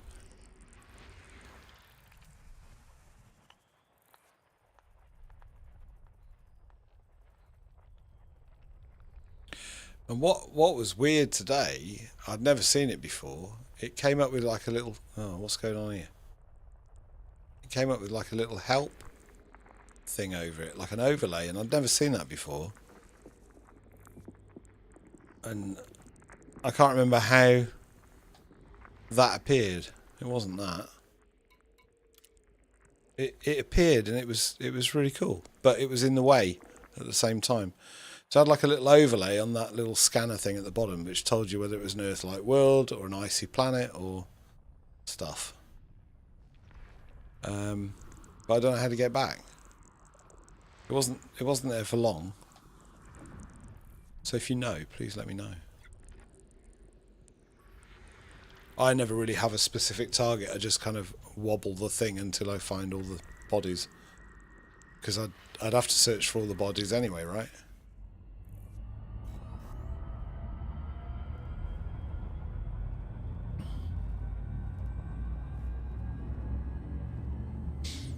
Yeah, and then of course the Super Cruise Overdrive is a huge improvement to exploration and doing that, because you can boost away from the planets real quick. That's made a huge difference too.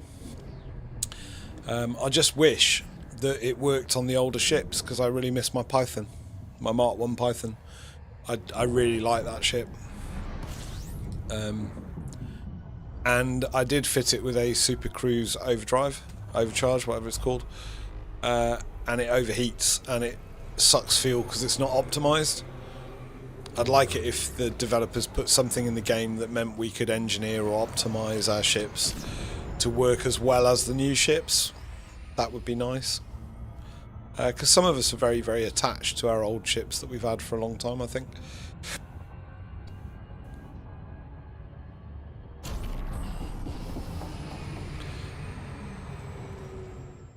And the Python Mark 1 is a stunning ship. I still think it's probably... I mean, okay, it's been surpassed now maybe by some other ships that have been recently released. But I still think it's one of the best multi-role medium ships in the game. And I am attached to it, you know. I brought it with me. I haven't flown it because, of course, because it gets hot.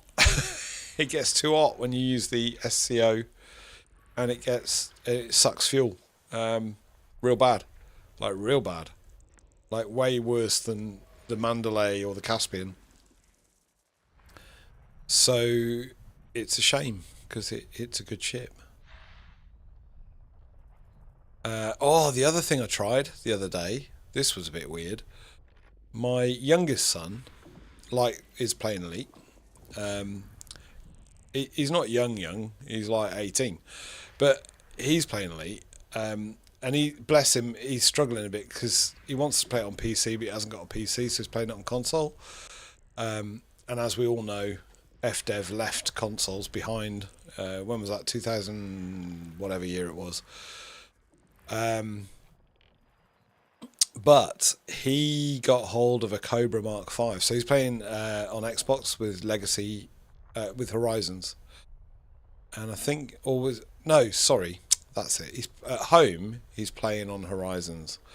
I don't know whether the Cobra Mark 5 is available on Horizons, but here when he came to stay, he was playing on the other PC on his account, and we were chatting about his route to the ship he ultimately wants.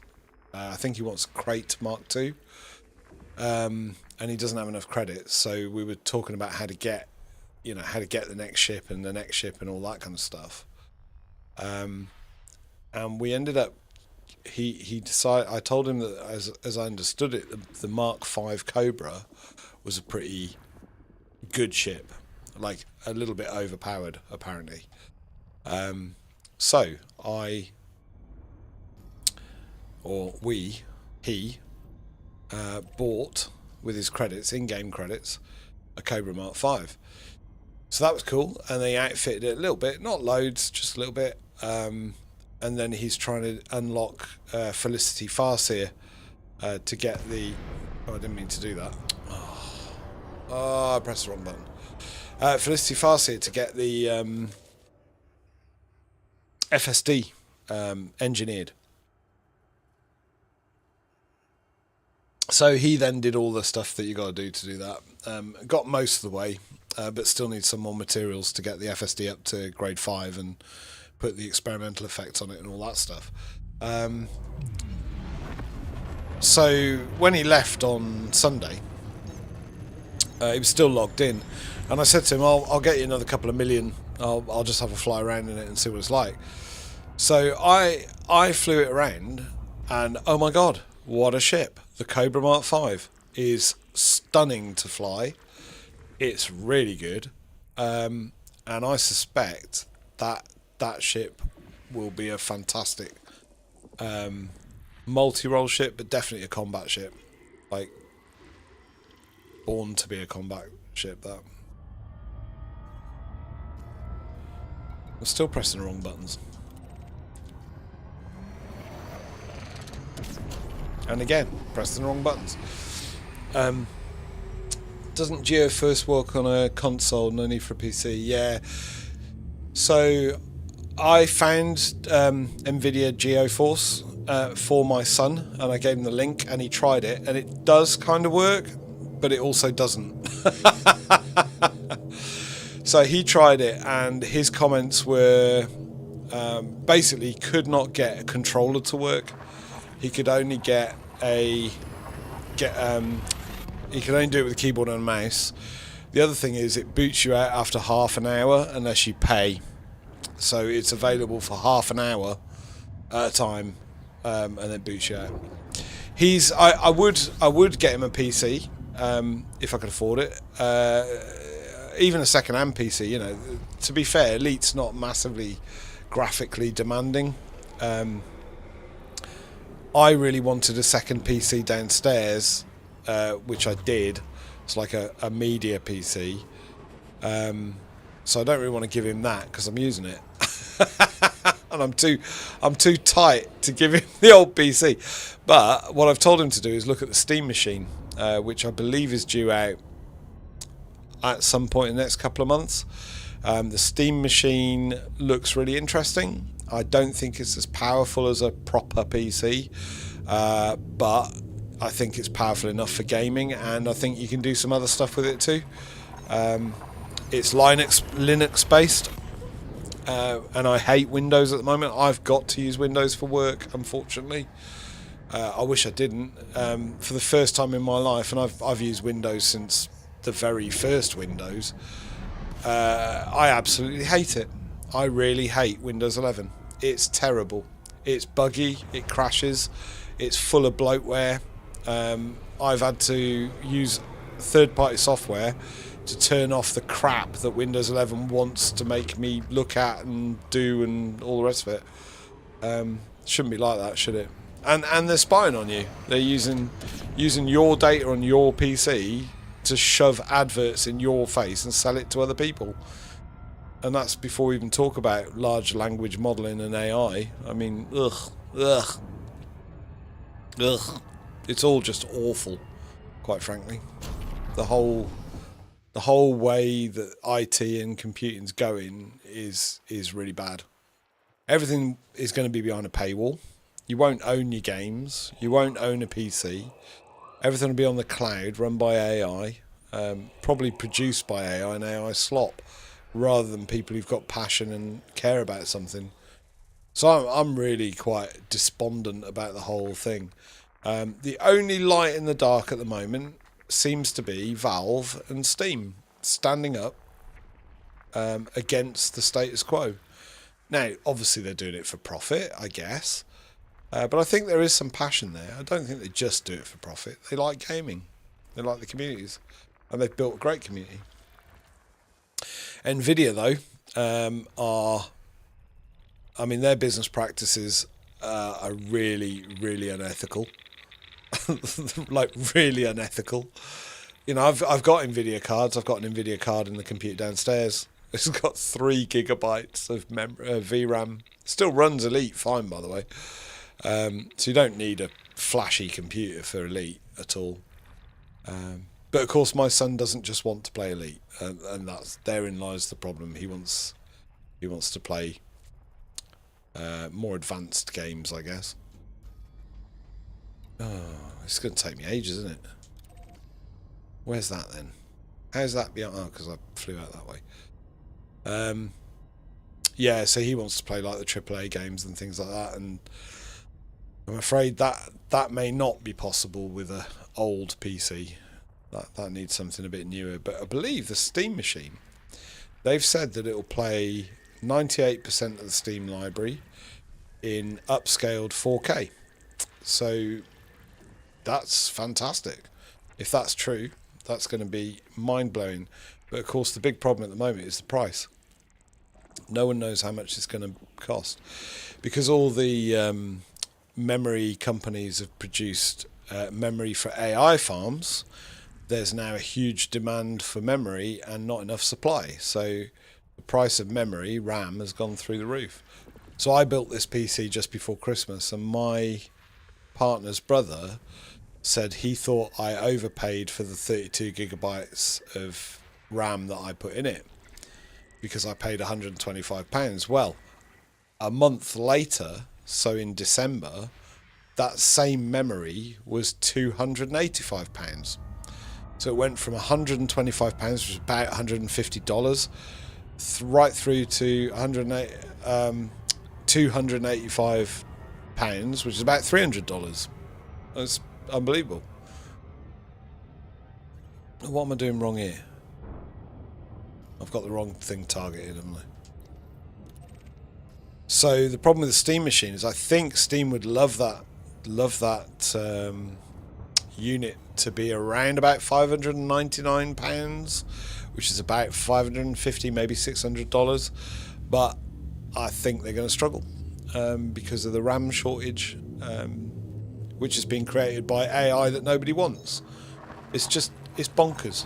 The people that want AI are governments because they're worried about encryption. I get that. I understand why they're worried about encryption, because if they don't develop their AI, some other country will develop their AI, and none of the systems can be safe. Advertisers who just want to plunder you for your money, and people who want to lock everything behind paywalls and subscription services, which I hate. I've always hated paywalls and subscription services. It's never cheaper, it's never better, it's always worse, and it always costs you more. And of course, once they've got a monopoly on that, they'll stuff you right up, won't they?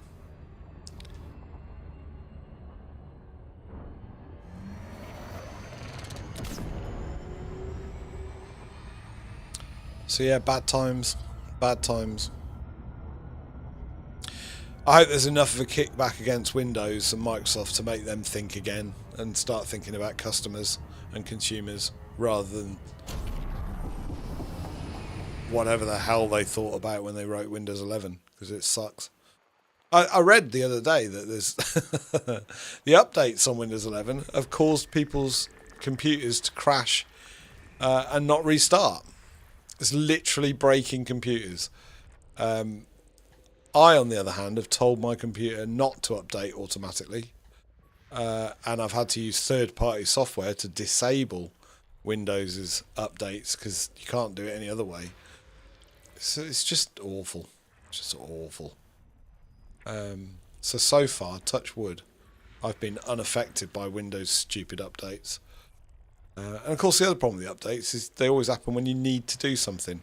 When you need your computer for work, or when you need your computer to game on or talk to family on Facebook or whatever it is. That's the time it needs updating. Always.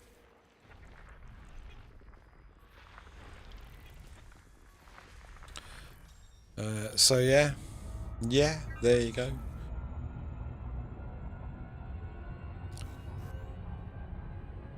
So I don't think Windows have got your best interests at heart, or Nvidia, or Epic, or I don't know. The list goes on, doesn't it? AMD even. So AMD just follow along with Nvidia, it seems, which is a shame, because AMD have got a better. I think they've got a better vibe about them in the gaming community because they haven't stitched people up quite as much as the other companies. Intel, of course. Yeah, it's not great out there.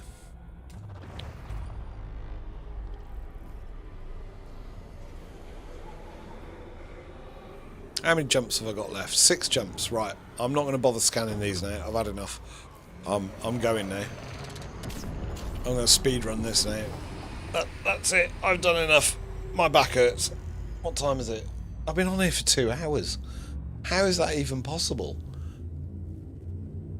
How does that even work? Beeblebox for president. ED Copilot says that. Yeah, ED Copilot. ED Copilot came out with that. I can never remember how it goes, but space is big. Space is really big. That kind of phrase out of Hitchhiker's Guide. It made me laugh. I love ED Copilot. Razafrag, if I got that right this time. I can never remember his name. Razafrag has obviously got a massive sense of humour. Love that bit of code. ED Copilot is amazing. And in the racing today, ED Copilot was the thing that gave us the coordinates to the start and then gave you the coordinates around the course. And it works really well. I was quite surprised by how well it worked. Because other times I've tried to do a time trial, I didn't, I haven't really understood it. Because I'm not very bright. But today it worked. Today I got it. What I didn't realise is when you get the time trial times up for all the people who've got a time, in the top right hand corner is a little thing like a little play button on a tape machine or a DVD player or whatever. And if you click that, it then programs the coordinates into the guidance computer, and then away you go. It does it for you. It's super duper. So I'm suffering with where's my route gone now? Why has it lost my route again? Oh, that's the wrong. Is it because it's too far away again? No, that's where I am. That's not where I want to be.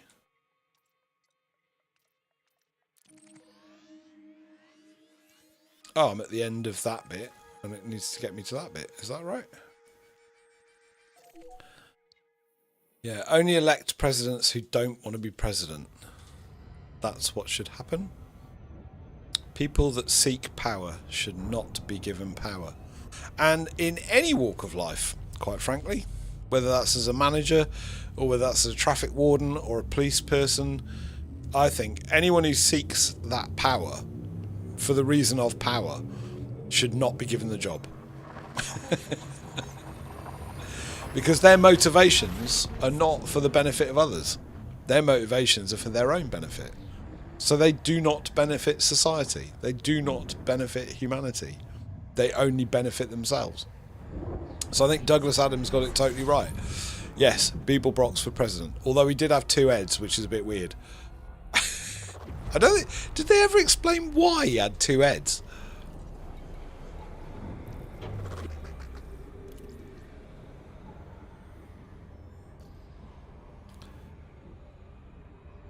No, I'm speed running. I can't... I was going to scan that planet, but I'm not. I'm just going to go. How many jumps? 3 jumps. I'm a tired bunny. That's 2 hours of messing about, talking to you lot. and I've had enough now. It's hard to keep talking for 2 hours about rubbish. I know it doesn't look like it, but it is. It's quite tiring. I think I did well. Talking rubbish for 2 hours. Yeah. But I'm quite enjoying doing the live streams. I don't know whether anyone gets any pleasure out of it. Well, Jalfreezy, you seem to... I don't know whether you get pleasure out of it, but you're here, which is amazing. I don't know why. I would not watch this. Actually, it's not true. I do watch them back after.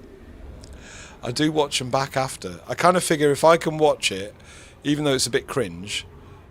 That's a modern word, isn't it? Of the ute. If I can watch it, then it's kind of all right. It's okay. But then I sometimes think, am I just a massive narcissist? And that's why I'm watching it. There's a lot of people here. Call them people there. Where am I going?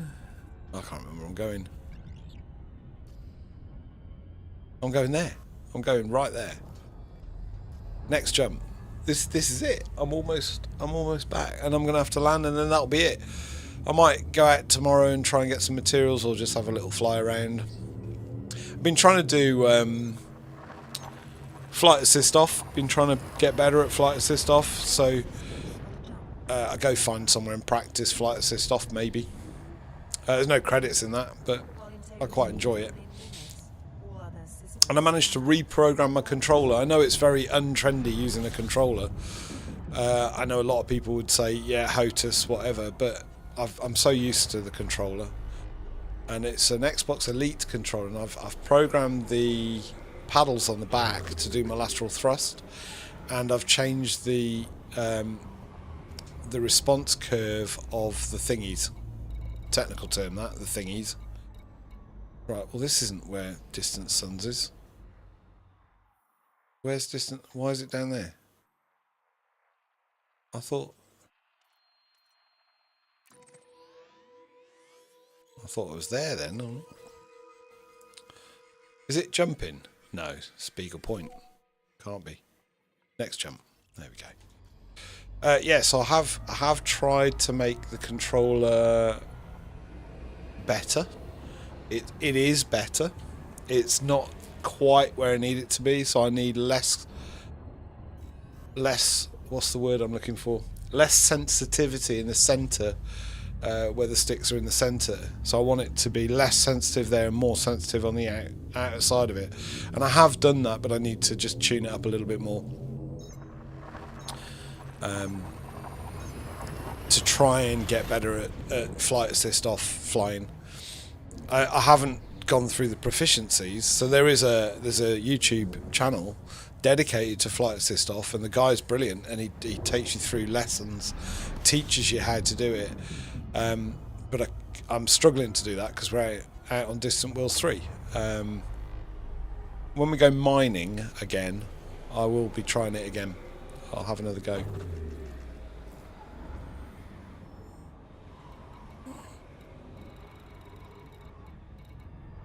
See, I could jump on Fimblethal, but then I wouldn't have my ships. So I think I'm going to go back to Distant Suns.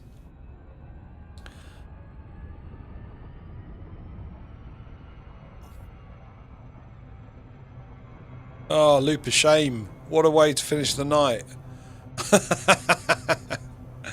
Proving once again that Golgafunkin is the ultimate bad pilot.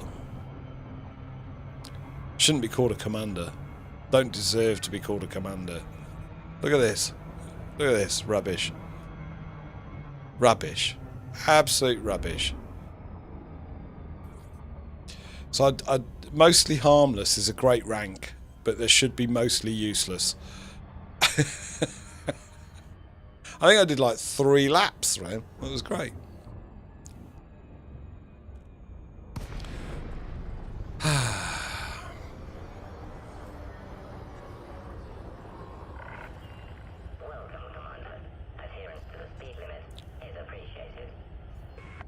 Well, what if I don't adhere to the speed limit?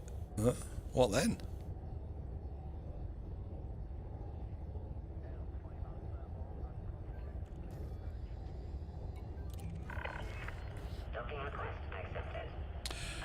I'd be really lazy now in auto dock. How lazy is that? That's so bad, isn't it?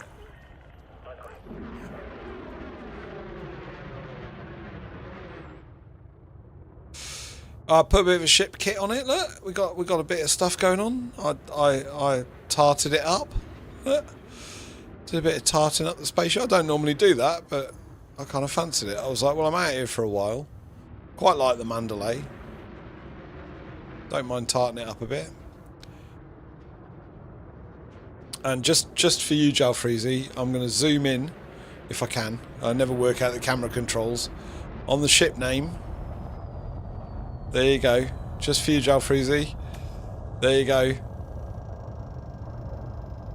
Named the Heart of Gold. Probably should be gold, but I didn't like gold. Yeah, I like this kind of bluey, tealy, greeny colour. I don't know why. With stripes. You've got to have stripes, haven't you? Stripes make you go faster. That's how stripes work. So there we go. And then there's me still saying there we go, which I said I wasn't going to say. I was going to stop saying there we go. I suppose to finish off, we'll just sell... Oh, there you go. 2.8 million credits worth of data. There you go. No firsts, though, so could have been a lot more, couldn't it? So the current balance sits at 1,463,283,176 credits. So it would have been more, but when I crashed the buggy, I thought I'd sold the data and I hadn't. So I lost the data at that moment. So that was fun. So there we go. That's the end of me tonight. Thank you so much for coming, Jalfreezy. It's like meeting an old friend every time. Let me know your Discord somewhere, because I'd love to, fly with you. Quite frankly, that'd be fun, and maybe chat. Maybe you could be a guest on the live stream. There you go. We could talk rubbish. That'd be great. For anyone that tunes in after the live stream, which is how I watch live streams, I never watch them live because I've never got time. But I do put them on when I'm doing other stuff. If you're one of those people that tunes in on another day and gets any pleasure out of this at all, thank you so much for coming. So long, and thanks for all the fish. Yeah, I like that.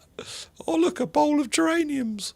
I can't quite remember the context of why they're falling through space with a whale and a bowl of geraniums. But it's been awesome. Thank you very much. And for those of you out there, I wish you peace and happiness. And I'll see you next week, hopefully. Thank you so much. Take care. Bye.